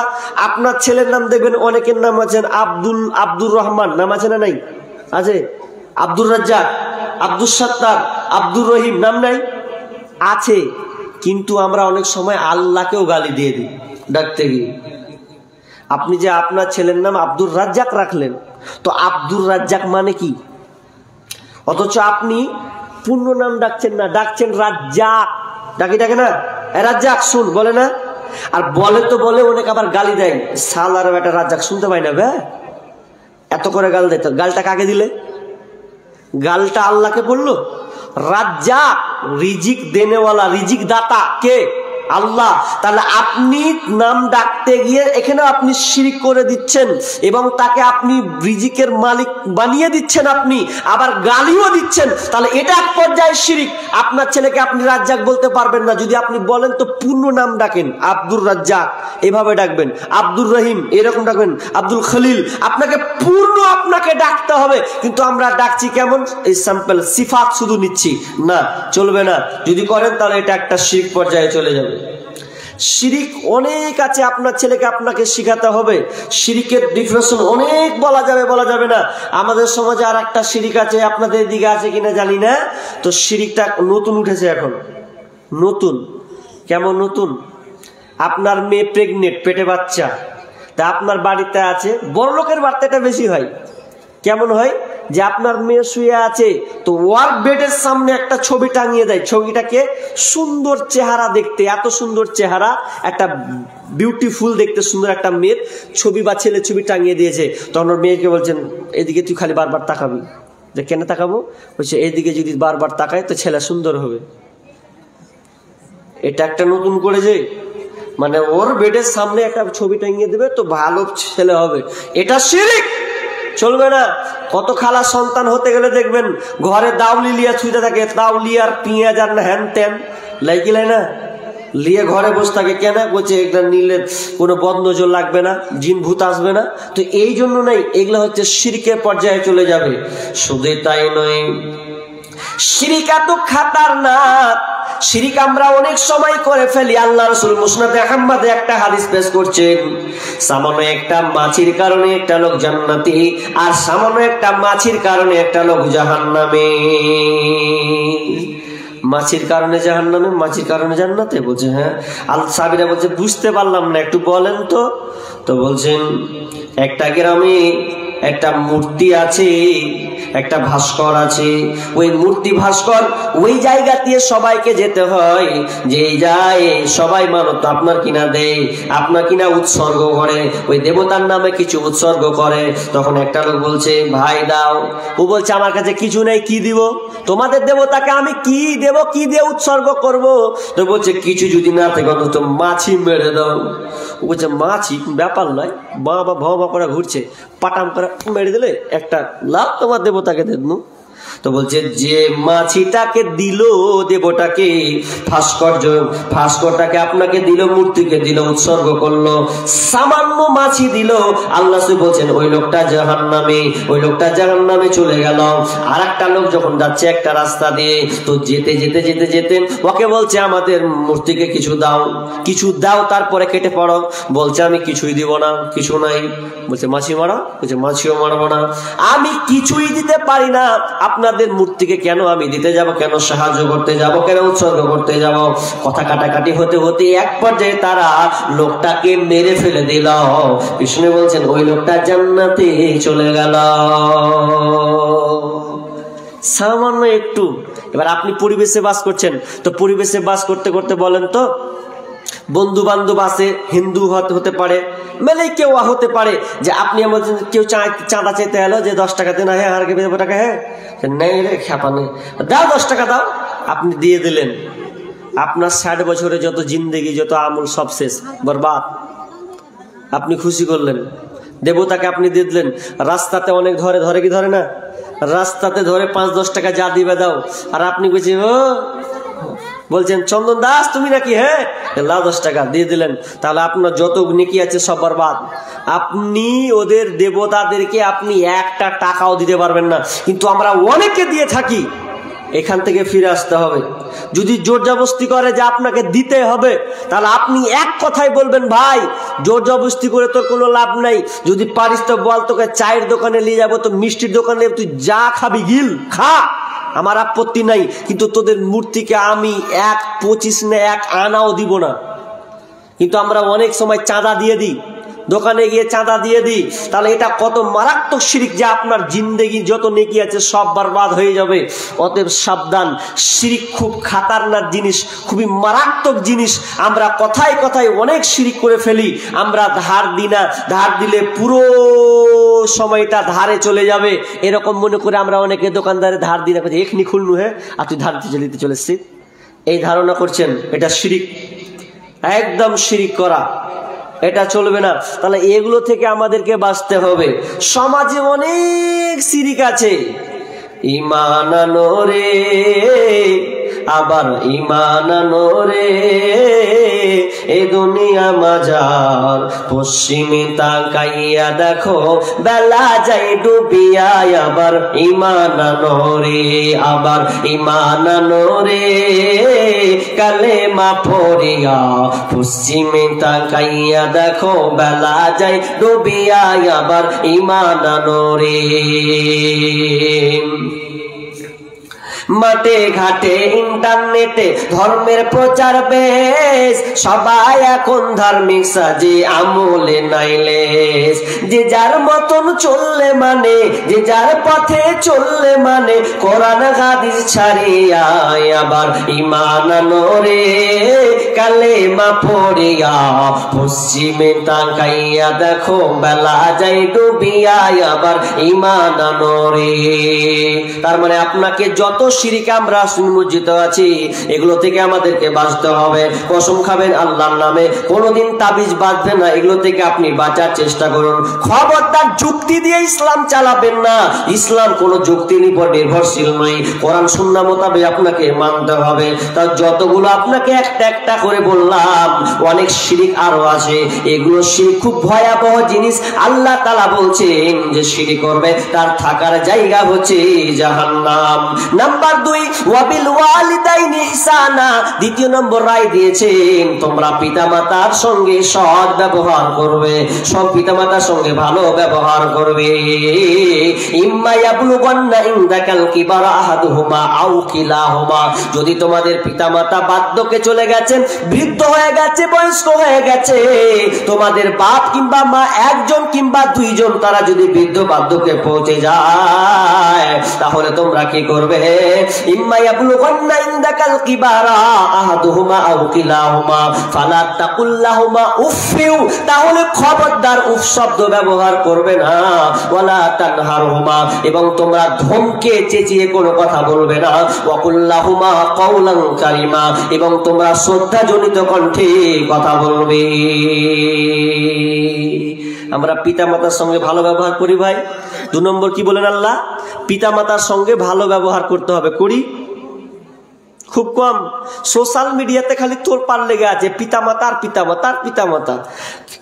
কাল পরশু দিনকে হাইকোর্টের ছেলের উপরে মামলা দিচ্ছে কি, যে আমার ছেলে আমাকে খেতে দেয় না। পরশু দিন তাজ্জব হয়ে গেছি যে এইরকম কেস চলছে, মানে হাইকোর্টে গিয়ে যে আমার ছেলে খেতে দেয় না, তো আমার ছেলে যেন খেতে দেয় এই জন্য জজ ব্যারিস্টার তাদের কাছে সাহায্য সমর্পণ হচ্ছেন যে আমার বেটা যেন খেতে দেয়। কোন হালাতে গেছে, তো ওটা তো হাইকোর্টে গেল বলে হয়তো আমি দেখলাম, কিন্তু আমাদের সমাজে তো এরকম আছে যে বাপ বৃদ্ধ হয়ে গেছে এরপর আমরা খেতে দিই না, এরকম আছে না নাই? খুব অহরহ আছে। যেই বাপ আপনাকে এত লালন পালন কষ্ট করলো, তাকে আপনি কি করছেন? বৃদ্ধ বয়সে কাটছেন। অথচ সেই বাপ আপনাকে ছোট করে বড় করেছে। এখন হলো ওনে আবার যুক্তি দেয়, ওর কাল পার হয়েছে, আমার কাল পার হয়েছে, ও তো কার কোলে মানুষ হয়েছে, এরকম বাহানা করি। কিন্তু না, খবরদার বাহানা দেওয়া চলবে না। আল্লাহ সুবহানাহু ওয়া তাআলা বলছেন দাঁড়া। আল্লাহ বলছেন ওয়াসাইনাল ইনসানা বিওয়ালিদাইহি হামালাতুহু উম্মুহু ওয়াহানান আলা ওয়াহানিন ওয়া ফিসালুহু ফি আমাইন। আল্লাহ বলছেন তোমরা পিতামাতার সঙ্গে ভালো ব্যবহার করবে, ইহসান করবে। ওয়া মুহানান আলা ওয়াহানিন, তোমার মা দুর্বলতার উপরে দুর্বলতা স্বীকার করেছে। তুমি যখন পেটে ছিলে, পেটের অবস্থায় তোমার মা না বসে সুখ, না দাঁড়িয়ে সুখ, না শুয়ে সুখ, সদা সর্বদাই তার কোনো সুখ ছিল না। তুমি বুঝতে পারবে কখন যুবক, তোমাকে শুনো, তোমাকে বলে দিছি, তোমার মায়ের যন্ত্রণাটা তুমি যখন পেটের মধ্যে ছিলেন 7 মাস 9 মাস পর্যন্ত তোমার মায়ের পেটে ছিলে, তুমি ভালো করে শোনো, তুমি বুঝতে পারো না। যেদিন তুমি বিয়ে করবে, তো বিয়ে করার সময় যখন তোমার স্ত্রী প্রেগনেন্ট হবে, সেদিন তুমি তোমার স্ত্রীর পেটের দিকে তাকাবে যে আমার স্ত্রী কতটা কষ্ট হচ্ছে। আপনাকে বলবে, ও স্বামী আমার, আমাকে ভালো লাগে না, বসতে ভালো লাগে না, খেতে ভালো লাগে না, দাঁড়াতে ভালো লাগে না, শুতেও ভালো লাগে না, সব সময় যেন বেচইন চলে আসছে। তো আপনি ওই সময় মনে করেন তাহলে আমার স্ত্রী যদি এই হালাত হয়, তাহলে আমার মা জানি আমার জন্য কত না কষ্ট করেছে। আরে বোকা শোন, পৃথিবীতে মা এমন একটা জিনিস, মাকে আমরা এখন পর্যন্ত চিনতে পারিনি। মা ছাড়া পৃথিবীর দুনিয়ার জগতে কেউ আপন হয় না। কারণ ডাক্তাররা একটা রিপোর্ট দিয়েছেন, একটা কলম পত্রিকা, কোন একটা পত্রিকাতে নিউজ বের হয়েছিল, ফেসবুকে সেটা পেশ করা হয়েছিল, যে একজন মাকে জিজ্ঞাসা করা হচ্ছে, মা তুমি 11 বছর পর যে সন্তানটা পাবে, তো সন্তান পেতে গেলে তো আবার ভেজাল হয়েছে। কি ভেজাল? বলছে তুমি যদি সন্তান নিতে চাও তাহলে তোমাকে মরতে হবে, আর যদি তুমি বাঁচতে চাও তাহলে তোমার সন্তানকে মারতে হবে। এখন তুমি কি চাইবে বলো? কি করবে তুমি? মায়ের উত্তর দেখছেন, ডাক্তার বলছে যে আপনি যদি চান বাঁচতে তাহলে বেঁচে যাবেন, কিন্তু মরবে আপনার ছেলে, সন্তানটা। আর যদি বলেন যে সন্তানকে বাঁচাবো, তাহলে আপনাকে মরতে হবে, সিদ্ধান্ত আপনার। কি করবেন? মা সঙ্গে সঙ্গে চিন্তা নেই, বেচিন্তাতে বলছে, কারণ মা সন্তানের কাছে, সন্তান মায়ের সম্পর্ক ভালোবাসা গভীর। তো কিন্তু আজকে আমরা আপন করেছি মাকে বাদ দিয়ে শাশুড়িকে। আপন ছাড়া বন্ধু বান্ধব কাছে আসে না, বিনা স্বার্থে কেউ কাউকে ভালোবাসে না, স্বার্থ ছাড়া ভালোবাসে শুধু শাশুড়ি মা। যদি শাশুড়ি ভালোবাসে, শাশুড়িজি যদি বলছেন না শাশুড়ি বাড়ি যাবেন তো একবার দিবে, আর দুধ পড়বে না। বলছে হ্যাঁ ভালোবাসি না, কিন্তু মায়ের মতন কেউ নাই। মা সবচাইতে হচ্ছে কাছের। যখন জিজ্ঞেস করা হলো যে আপনি কি করবেন বলেন, তো মা একচান্সে বলছেন ডাক্তার খবরদার আমার ছেলের মৃত্যুর কথা আপনি বলবেন না, আমি মরতে রাজি আছি, মরতে রাজি আছি, আমি মরে যাব। আমি দুনিয়াতে থাকলাম 22 বছর, 23 বছর, 24 বছর, আমি দুনিয়ার আয়ু পেলাম, আব্বা দেখলাম, মা দেখলাম, সূর্য দেখলাম, তারা দেখলাম, পর্বত দেখলাম, নদী দেখলাম, সবকিছু দেখলাম, কিন্তু আমার সন্তান তো আর কিছু দেখেনি। অতএব আমার আর বাঁচার কোনো ইচ্ছা নাই, আপনি আমাকে মারেন, আমার সন্তানটাকে আপনি বাঁচিয়ে দেন। যেমন এই কথা বললাম, এবার ডাক্তাররা সেই মতন কাজ করছেন, কি করে করা যায়, কি করা যায়। এমন সময় যখন বাচ্চাটা ভূমিষ্ঠ হচ্ছে, তো ভূমিষ্ঠ হওয়ার পর সন্তানটাকে মা যখনই দেখেছে, আর 1-2 মিনিট হতে না হতে মা আস্তে আস্তে আস্তে আস্তে তার চোখ বন্ধ হয়ে গেল, নিঃশ্বাসটা বন্ধ হয়ে গেল, পৃথিবী ছেড়ে চলে গেল। সেদিনকে সমস্ত ডাক্তার পর্যন্ত কান্না করেছিল যারা এই কাজে নিয়োজিত ছিল। কারণ ব্যথাটা কতটা, বৈজ্ঞানিকরা বলছেন একটা সন্তান প্রসব দিতে গিয়ে একজন মানুষ মাত্র 45 ইউনিট ব্যথা অনুভব করে, 45 থেকে 47 ব্যথা ইউনিট অনুভব করে, কিন্তু সন্তান প্রসব দিতে গিয়ে একজন মাকে আর 47 নয়, ওই মাকে 57 থেকে 58 ইউনিট ব্যথা অনুভব করতে হয়। আর 58 ইউনিট ব্যথার সমাধান বৈজ্ঞানিকরা দিচ্ছেন, মানুষের শরীরে 206 খানা হাড় আছে, ওই 206 খানা হাড়কে যদি একত্রিত করা হয়, তাহলে মুচড়ে ভেঙে দেওয়া হয়, যতটা কষ্ট না হবে একটা সন্তান প্রসব দিতে গিয়ে সবচাইতে বেশি কষ্ট হয়। এই জন্য অনেক মা সন্তান প্রসব দিতে গিয়ে পৃথিবী ছেড়ে পর্যন্ত চলে যায়। মায়ের চোখে ঝরলে পানি আল্লাহর আরশ কাইপা যায়, কান্দে না যেন মায়, কান্দে না যেন মায়। অতি কষ্ট সহ্য করে আদর সহাক দিয়ে শিশুকালে সন্তানের লালন করে মায়। সেই মায়েরই কষ্ট কেহ দিও না এই দুনিয়ায়, কান্দে না যেন মায়, কান্দে না যেন মায়। এ ভাই তোমাকে বলিন, খবরদার মাকে কষ্ট দিও না, বাপকে ধমকে কোনোদিন কথা বলবে না। যেই বাপ তোমাকে ছোটবেলায় তুমি 10 বার জিজ্ঞাসা করেছো ওটা কি তোমার বাপ তোমাকে হাসি মুখে 10 বার বলেছে বেটা ওটা বক, ওটা পাখি, ওটা মুরগি, তোমাকে 100 বার পর্যন্ত বলে দিয়েছে, হতভাগা বাপ যখন বৃদ্ধ হয়ে যায় তোমাকে অনেক কথা শোনায়, তার ব্রেনশীল শক্তি সেরকম থাকে না, আর সেই বাপকে তুমি ধমক দিয়ে কথা বলো। খবরদার ধমক সুপ্ত শব্দের কথা তুমি ধমকে কোনো কথা বলতে পাবে না। যে আমার আল্লাহ বলছেন ওয়াকফির লাহুমা জানাহাদ্দুলি মিনার রাহমা, তুমি তোমার বাপের জন্য তোমার রহমতের বাজুকে তুমি বিছিয়ে নেবে। রহমতের বাজু বলতে আহসানুল বায়ান তাফসীর করেছেন, রহমতের বাজু বলা হয় তোমার বাপ ঠিক মতন খেতে পারে না, ওকে খাওয়াতে হবে, গোসল করতে পারে না, গোসল করাতে হবে, বাথরুম যেতে পারে না, ওটা তোমাকে বাথরুম নিয়ে যেতে হবে, এটা হচ্ছে তোমার দায়িত্ব। এবং তুমি তোমার আব্বা মায়ের জন্য একটা দোয়া করবে, রব্বির হামহুমা কামা রাব্বায়ানি সগীরা। এই দোয়াটা তুমি বারবার করবে। তুমি যদি বিদেশে থাকো, মায়ের খিদমত বাপের খিদমত যদি না করতে পারো, তাহলে বিদেশে গিয়ে বার এই দোয়াটা তুমি করবে, রব্বির হামহুমা কামা রাব্বায়ানি সগীরা, রব্বির হামহুমা, হে আল্লাহ তুমি আব্বা মায়ের উপরে রহম করো, রব্বির হামহুমা কামা রাব্বায়ানি সগীরা, যখন আমি বাল্য ছিলাম, ছোট ছিলাম, এইরকম রহম তুমি তো আমার মা বাপের উপরে করো। যেমন আমি ছোট ছিলাম না, ঠিক মতন মা বলতে পারতাম না, খেতে পারতাম না, মা কিন্তু আমার মুখের ভাষা সঙ্গে সঙ্গে আমার গঠন থেকে বুঝে নিত আমার সন্তান এখন কি চায়। আমার মা ছোটকালে এমন ভাবে আল্লাহ তুমি রহম করবে, যেমন আমার মা, আমি শীতের সময় যদি পেশাব করে দিয়েছি, আমার মা ওই জায়গা জায়গাটা নিজে নিয়েছে, সন্তানকে আর দেয়নি। নিজের পায়খানা, আমার পেশাব জায়গাটা মা নিজে বেছে নিয়েছে, কিন্তু মায়ের ওই গরম জায়গাটা আমাকে দিয়েছে। এইরকম করে আপনি কেঁদে কেঁদে আব্বা মায়ের জন্য দোয়া করবেন। কিন্তু হতভাগার দল, অনেক বাপ মা বেঁচে আছে কিন্তু বাপ মায়ের আমরা খিদমত করছি না। আমি শেষের দিকে চলে এসেছি, অনেকটা শেষের দিকে চলে এসেছি, আমি লম্বা করছি না, কিন্তু একটা কথা মনে রাখবেন, বাপ মাকে কোনোদিন কষ্ট দিবেন না। যতই আপনার বিপদ আসুক, বাপ মায়ের যদি বদদুয়া আপনার লেগে যায়, আরে লাট সাহেব যত না আপনি, লাট সাহেব গরিবের হবে। আমাদের ওখানে মসজিদে থাকলাম পাশে, তো একটা লোকের পায়ে ঘা হয়েছে, ঘা, পোকা ঘা, তো ওই ঘা এখন পর্যন্ত ভালো হয় না।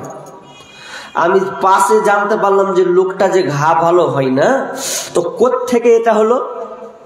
তো তারা বলছেন যে এই লোকটা এক সময় এত বদমাশ ছিল যে মাকে দেখতে পারতো না, এমনকি মাকে পায়ে লাত মারতো, গুথলে গুথলে মারতো। আল্লাহ নারাজ হয়ে গেছেন, সহ্য হয়নি। ওর পায়ে যে এখনো পোকা হয়েছে বা ঘা হয়েছে, তো এখন পর্যন্ত হতে আছে, যা তোর বড় ডাক্তার এসে পারবি না। জমিপুর ব্রিজে, এই জমিপুর গেছেন আপনারা কেউ? জমিপুর ওভার করে দেখবেন যে একটা ওভার করে পার হতে হয়। তো একটা ভদ্রলোক, মানে একটা লোক একটা ছিঁড়ে গেঞ্জি পরে আছে, পরনে একটা গামছা পরে আছে, তো গামছা পরেও ভ্যান নিয়ে যাচ্ছে, খিদাও আছে পেটে আর টিন চাপিয়ে নিয়ে আছে। ভিডিওটা কিন্তু এখনো আছে, দেখবেন। তো ও যখন নিয়ে যাচ্ছে, তো নিয়ে যেতে পারে না, বয়স্ক মানুষ পারে না। তো যখন পারে না তো একটা সাইকেলওয়ালা, মানে বাইকওয়ালা দাঁড়িয়ে আর ময়া হলো, তখন কি করছে, ওই আস্তে করে বাইক চালাচ্ছে আর বাম পায়ে বলছে চলেন বাবজি চলেন। ঠেলতে ঠেলতে ঠেলতে ওভার ব্রিজ করে নিয়ে গেল। বলছে দাঁড়ান দাঁড়ান দাঁড়ান, এখানে দাঁড়ান বাবজি বাবজি দাঁড়ান। বলছে কি করছিস রে বেটা? তো বলছে বাবজি আপনাকে আমি দুটা প্রশ্ন করবো। কি প্রশ্ন? সে এক নম্বর প্রশ্ন হচ্ছে, আপনি একটি মাল লিছেন কেনা, কম নিতে পারেন না, দেখছেন যে ওর। বলছে বেটা বেটা আমি গরিব মানুষ, আমাকে এই করেই খেতে হয়, দুবেলা খাবার আমাকে জোটাতে হয়, ওরা আমাকে দিয়েছে, তো আমি কি করবো? নাম্বার এক। নাম্বার দুই প্রশ্ন, বাবজি আপনার পরনে লুঙ্গি কেন নাই, গামছা কেন পরে আছে, আর আপনি ছেঁড়া ডিস্কো আছে আপনার গায়ে, আপনি তো লুঙ্গিটা পরে অন্তত আসতে পারেন। যেমনই এই কথা বলা, বাপ সঙ্গে সঙ্গে কান্না শুরু করে দিয়েছে, বাচ্চা ছেলের মতন টুকরে টুকরে কান্না শুরু করেছে। যেমনই বলেছে আপনার পরনে লুঙ্গি কেন নাই, যেমনই কাঁদতে শুরু করেছে, তখন ওই লোকটা বলছেন বাপ চাচা আপনাকে কাঁদার জন্য আমি প্রশ্ন করিনি, আপনি বলেন কেন আপনার পরনে কাপড় নাই। তখন ওই লোকটা কাঁদতে কাঁদতে বলছে বেটা কি বলবো দুঃখের কথা, বাড়ির খবর, আর তো আমি পারছি না। বলছে বলেন কেন আপনি পরনে লুঙ্গি নাই। তখন ওই বুড়া বাপজি বলছে বেটা রে আমার দুইটা বেটা আছে, বেটিও আছে, বেটা দুইটা বেটা আছে, কিন্তু ওই বেটা আমাকে কিছুদিন আগে যে ঈদটা গেল, এই ঈদে আমাকে একটা নতুন লুঙ্গি দিয়েছিল, আর আমার পরনে ভালো কোনো লুঙ্গি ছিল না। ওই লুঙ্গিটা আমি কয়েকদিন পরলাম, তো পড়তে পড়তে পড়তে পড়তে এক পর্যায়ে তার মা বেটা কি যে হয়েছে না হয়েছে, আমি এই আজকে যখন বাড়ি থেকে বের হতে আসছিলাম, যখন আমি বের হচ্ছিলাম সকাল সকাল বের হব, এমন সময় ওরা মা বেটা ঝগড়া করেছে, কোনো বিষয় নেই। আর আমি যখন বাড়ি থেকে ভ্যানটা নিয়ে বের হচ্ছি, তো এমন সময় আমার বেটার কতটা যে ওর সাহস ছিঁড়েছে, নিজের হাত দিয়ে রে বেটা আমার বেটা আমার পরন থেকে লুঙ্গিটা খুলেছে। যখন এই লুঙ্গিটা খুলতে লেগেছে, আমি আমার ইজ্জতকে আমার তয়লা গামছা দিয়ে আমি ঢাকতে লাগলাম। আমার বেটা পরনে যেমন লুঙ্গি খুলেছে, আমি আর থাকতে পারলাম না, সহ্য করতে পারলাম না। ওই সামান্য একটা গামছাটা, ঘাড়ে গামছাটা বেঁধে আমি ভ্যানটাকে নিয়ে বেরিয়ে গেছি। যেমন টুকরে টুকরে বাপটা কাঁদছে আর বলছে আমার বেটা আমার সঙ্গে এইরকম ব্যবহার করেছে। কেমন বেটা তুমি, যে বাপের পরন থেকে তুমি লুঙ্গি খুলে নিচ্ছ বেঈমান। তোমার তো হাত থরথর করে কাঁপার দরকার ছিল, অথচ কাঁপলো না, বাপের পরন থেকে লুঙ্গি খুলে নিল। বলছে আমি আমার ইজ্জতটাকে ঢাকার জন্য ঢাকলাম, আমার গামছাটা দিয়ে নিয়ে এসেছি, আর এই ছিঁড়ে একটা ডিস্কো পরে আমি আজকে আমার মাল বেজে। কি খেয়েছেন? বলছে দুটো মুড়ি ছিল, ওই মুড়িটা খেয়ে আমি আজকে বের হয়েছি। আফসোস, এগুলো ঘটনা অনেক আছে, আপনার তো এটা সোশ্যাল মিডিয়াতে প্রকাশ হয়েছে বলে আপনাকে বলতে পারছি। বাড়ির কাছে বাড়ির পাশে অনেক খবর আছে যে আমরা পিতার সঙ্গে মায়ের সঙ্গে ভালো ব্যবহার করি না। জীবনে কাজ করিয়েন না। বাপ মাকে যদি নারাজ হয়ে আপনি কোনো কাজ করেন, জীবনে কোনোদিন সুখ পাবেন না, শান্তি পাবেন না। আর মা বাপকে আমি একটা অনুরোধ করব, জীবনে কোনোদিন আপনার সন্তানকে আপনি কোনোদিন বদদুয়া দিবেন না। কারণ বদদুয়া, মা বাপের বদদুয়া কারেন্টের মতন লেগে যাবে। একজন বাংলাদেশের মেয়ে, চট্টগ্রাম, বুড়ি মেয়ে, রাস্তায় শুয়ে আছে। সাংবাদিক প্রশ্ন করছে, মা তোমার রাস্তাতে হালাত কেন? তখন বলছে, আমার বেটার আগে খেতে দেয় না রে বেটা। বলছে, খেতে দেয় না? কয়টা বেটা? বলছে, 3টা বেটা, সব ভালো পর্যায়ে, সব ব্যবসায়ী। বলছে, বৌমারা? বলছে, ওরা আরো দেয় না। বলছে, তুমি এভাবে কতদিন চলবে? কদিন থেকে আছো? বলছে, 1 মাস থেকে আছি। তো 1 মাস থেকে খাবার কে দেয়? বলছে, আমার একটা বুড়ি বান্ধবী, বয়স হয়ে গেছে বান্ধবী, ওই আসে আমাকে 2টো করে এখানে খাইয়ে দেয়। দুজনেই আছে। সাংবাদিক প্রশ্ন করেন, সাংবাদিক তখন বলছে যে তোমার বেটারা এরকম ভালো পর্যায়ের, আর তোমার রাস্তা হয়েছে এতে, তোমার জায়গা হয়েছে রাস্তাতে, মামলা করো, কেস ঠুকে দেবো, কেস ঠুকে দেবো। তো বুড়ি মাটা কাঁদতে লেগেছে। বলছে, না বেটা, আমার বেটাটাকে জেলে দিস না, আমি মা সহ্য করতে পারবো না, আমার এটা দিল মানবে না। আমি রাস্তাতে আছি, ভালো আছি রে বেটা, খবরদার পায়ে পড়ি আমার এই 3 সন্তানকে খবরদার তোমরা জেলে দিও না, আমি মা সহ্য করতে পারবো না। বরং আমি বয়স হয়ে গেছি, 2 দিন খাবে 1 দিন খাবে করতে আমার জীবনটা পার হয়ে যাবে, কিন্তু আমি বেঁচে থাকাকালীন আমার এই সন্তানদেরকে খবরদার আমি জেলে যেতে দিব না। মা কাকে বলে? অনেক বাপজি আছে, আপনি এসি রুমে আছেন, আরে আপনি ফলসিং ঘরে আছেন, আপনি ভালো রং করা ঘরে আছেন, আপনার বাপ এক কোণাতে রেখে দিয়েছেন, ওকে গোয়াল ঘরের মতন করে শুয়ে রেখেছেন। এরকম অনেক আছে, আপনাকে দেখাতে পারবো। কোনোদিন আপনি খোঁজ নিয়েছেন ওই বাপের? ঘরে তো ঢুকছেন, 24 ঘন্টা বের হচ্ছেন, বাপকে পাশে গিয়ে বলেছেন, আব্বা কি অসুবিধা তোমার? একথা আপনি জিজ্ঞাসা করেছেন? আপনার বাপ যে চায়ের দোকানটা যায়, ওই চায়ের দোকান গিয়ে আপনি বলেছেন, আব্বা 50 টাকা নেন? আপনি কেন সবার মুখে চেয়ে থাকবেন? আপনাকে 50 টাকা দিলাম, যান ওখানে চা বিস্কুট খেয়ে আছেন। কজন ছেলে পেরেছেন এরকম বলতে? আছে এরকম? খুব অভাব, নেই। আর বাপজিও এক পর্যায়ে বোকা, এরকম বোকা যে আপনি মনে করছেন যে আমার সন্তানের জন্য আমি সবকিছু করব, রেডি করব, সবকিছু বানাবো, এটা নিয়ে আপনি অনেক পরিশ্রম করছেন, কিন্তু দুনিয়াবির জন্য করছেন না। আপনি আলোচন মা নাহালা ওয়ালাদিন ওয়ালাদান, মা নাহালা ওয়ালিদুন ওয়ালাদান মিন নাহলিন ফাআবদালা মিনহু মিন আদাবিন হাসান। রাসূল সাল্লাল্লাহু আলাইহি ওয়াসাল্লাম বলছেন যে তোমার সন্তানকে উত্তম শিক্ষা দাও, ওই গাড়ি বাড়ি একদম ব্যালেন্স দিয়ে দিলে এটা বড় কিছু নয়। বরং রাসূল সাল্লাল্লাহু আলাইহি ওয়াসাল্লাম বলছেন তোমার সন্তানকে উচ্চ জিনিস দাও, সেটা হচ্ছে সুশিক্ষা। আর যেই বাপ মা সন্তানকে সুশিক্ষা দিল, ও কিছু ভালো কিছু পাবে। আমরা তো এক বোকা, ছেলে মেয়েকে সব কিছু বানিয়ে দিই, শেষে আপনার ঘরটা হয় কি গোয়াল ঘরে, এটাই তো বেশি হয়। কিন্তু আপনার টাকা পয়সাকে আপনি আখেরাতের জন্য কাজে লাগাননি। কত আছে, অনেক বাপজিকে বলছেন শেষ বয়স হয়ে গেছে, কিছু দিয়ে যান, তো টাকাটা আর অন্তরে কুলাই না, বের হয় না। সন্তানের জন্য খালি ভাবছেন। আমি বলছি না আপনার সন্তানের জন্য ভাবেন না, ভাবেন, কিন্তু এই জিনিসটা ভাবেন যে আমি বয়স্ক প্রাপ্ত হলে আমার সন্তান আমাকে দেখবে তো, কিংবা কবর দিয়ে যাবো তো আমার সন্তান আমার জন্য দান করবে তো। দেখেন, আপনারা জানেন যে সাদকায়ে জারিয়া দান করলে নেকি হয়, কিন্তু সাদকায়ে জারিয়া এটাও জেনে নেন আপনার ধন সম্পদ ছেড়ে যাচ্ছেন। আর ওগুলা যদি আপনার ছেলেরা বদমাশি করে বেড়ায়, লম্পটি করে বেড়াই, রাহাজানি করে বেড়াই, টাকা নিয়ে উড়িয়ে বেড়াই, দিনের পথে যদি খরচ না করে, আর যত গুনাহ করবে সব গুনাহ আপনার কবরে এসে পড়বে, আর আপনার বাটাম চালু হবে। কি করে এসছিস সব ধন সম্পদ? কাকে দিয়ে এসছিস? কি করছে দুনিয়াতে? আপনাকে কবরে আযাব পেতে হবে। কতবার কত জায়গায় বলি যে আপনি যতক্ষণ টাকার মালিক, থাকতে গরু বাইনা হাল তার দুঃখ সর্বনাশ। গরু থাকতে যদি মানে হাল চাষ না হয় তাহলে তার কিছু করার নেই। তো অতএব আমি বলতে চাচ্ছি যে যুবক ছেলেদেরকে যে পিতামাতার সঙ্গে তুমি ভালো ব্যবহার করো, ভালো আচরণ করবে। এবং আজকে আমি দেখতে চাই, অনেক যুবককে দেখতে চাই আব্বার জন্যে, মায়ের জন্যে, তার সন্তানের জন্যে, পরিবারের জন্য এরকম দান দেবেন খুব কম।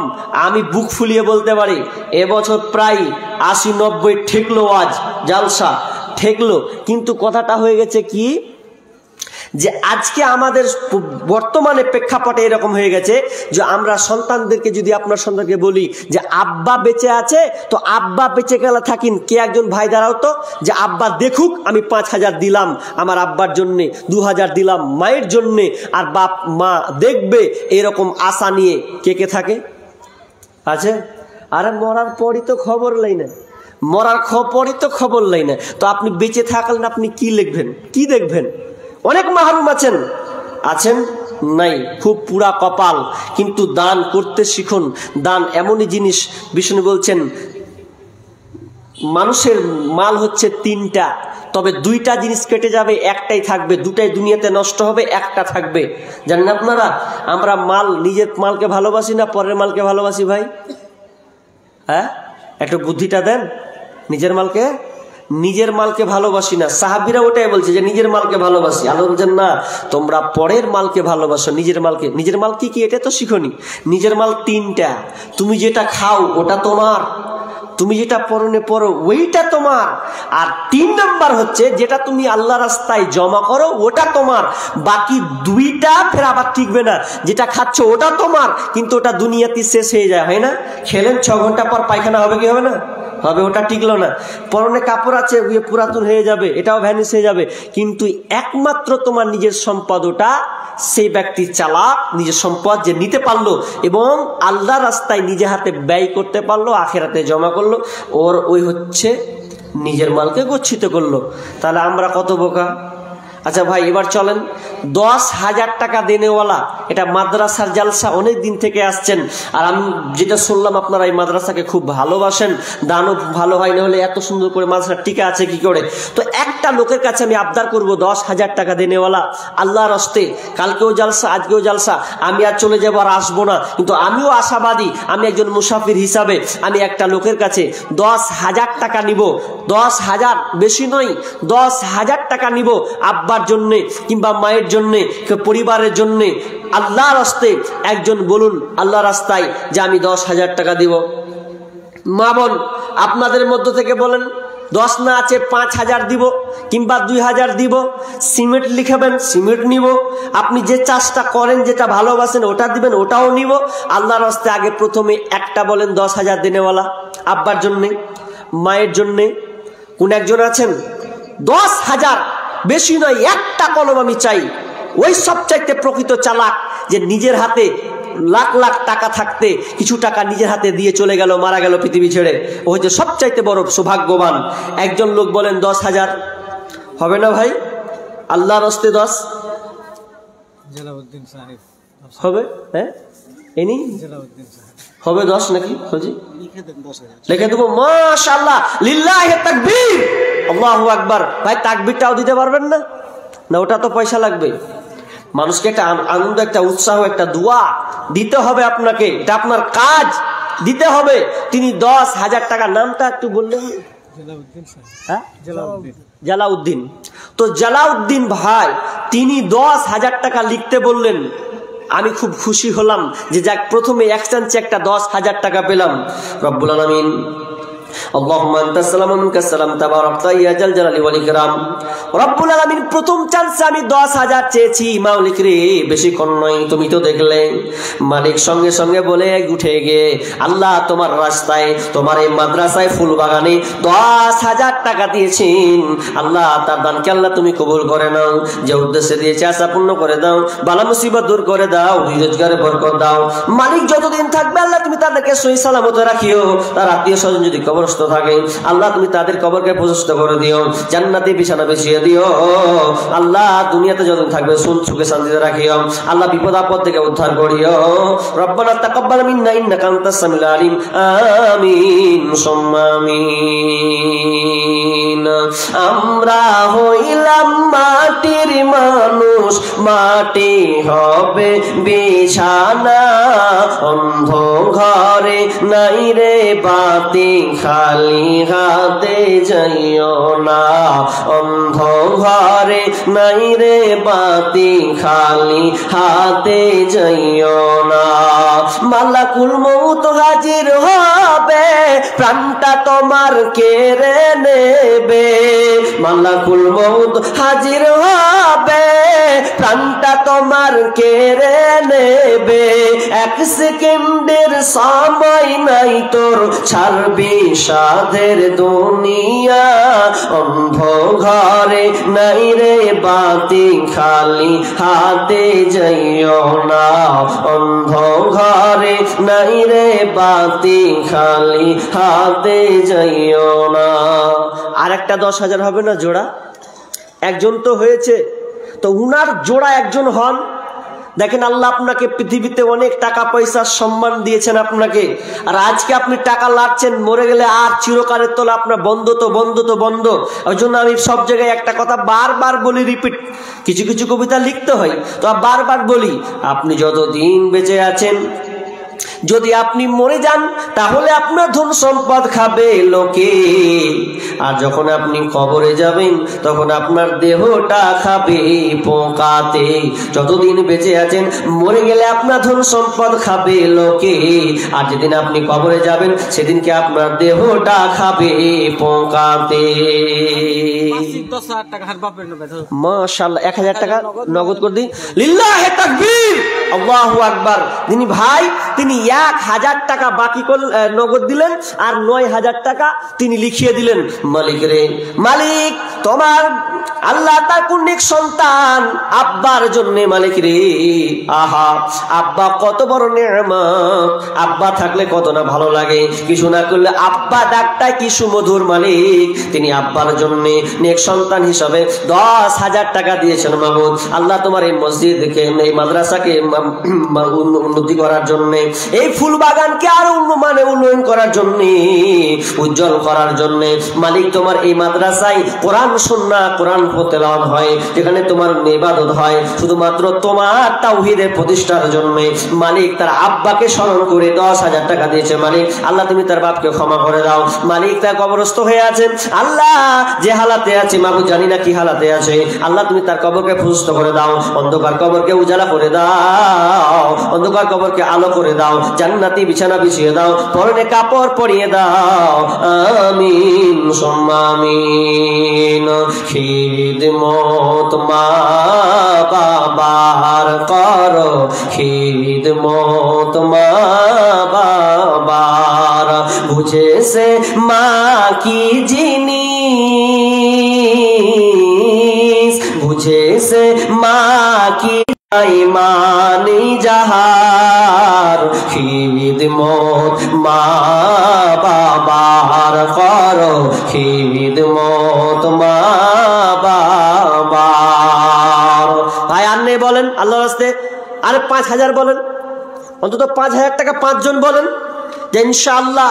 আর আপনি 10 দেওয়ার যোগ্য আছে যে আজকে দিব না, জায়গা তো হাফ হাফ করেন, কালকে 5 দিবেন, আজকে 5 দেন। তাহলে আপনি আমার কাছ থেকে বঞ্চিত হয়েন না, আমি একজন মুসাফির, আমিও এসেছি আপনাদের কাছে, কিছু হাতে দিবেন। বলেন আল্লাহর রাস্তায় 5 জন, চটচট করে বলেন। নেই? আল্লাহর রাস্তায় অনেক দেখেন লেবার আছেন, ব্যবসায়ী আছেন, অনেক কাজ করেন, দেখেন দান করতে শিখুন। আল্লাহ তাআলা বলছেন ইয়া ইবনে আদম, ইয়া ইবনে আদম আনফিক, দান করো, উনফিক ইলাইকা। আল্লাহ বলছেন যে কি বলছেন, যে তোমরা দান করো, হে আদম সন্তান তোমরা দান করো, আমাকে দাও, আমি আল্লাহ তোমাকে দিব। আপনি আল্লাহকে দিবেন, আল্লাহ আপনাকে দিবেন, তাহলে ইনশাআল্লাহ এই বরকত আপনি পাবেনই পাবেন। বলেন আল্লাহর রাস্তায় আর নেই 5,000 দেনেওয়ালা, 1-2টা লোক? ভাই হবে না? মা বোন আপনাদের মাঝে আল্লাহর রাস্তায় বলেন 2,000 আনলে 2,000 বলেন, 3,000 বলেন, আল্লাহর রাস্তায় 2,000 3,000 নেই? কেউ উঠবেন না, কিছু টাকা দিয়েও আপনাকে যেতে হবে, খালি হাতে যাবেন না, মাহরুম হইেন না আল্লাহর রাস্তায়, অন্তত কিছু দিয়ে যাবেন। বলেন 2,000 5,000, আর না পারবেন সিমেন্টগুলো দেন। 50টা লোক অন্তত আজকে 1 বস্তা করে সিমেন্ট দেন, 1 বস্তা করে, হবে না? আর নাহলে 500 টাকা করে আল্লাহর রাস্তায় বলেন, 500 টাকা এরকম দেনেওয়ালা নেই? ভাই আব্বার জন্য, মায়ের জন্য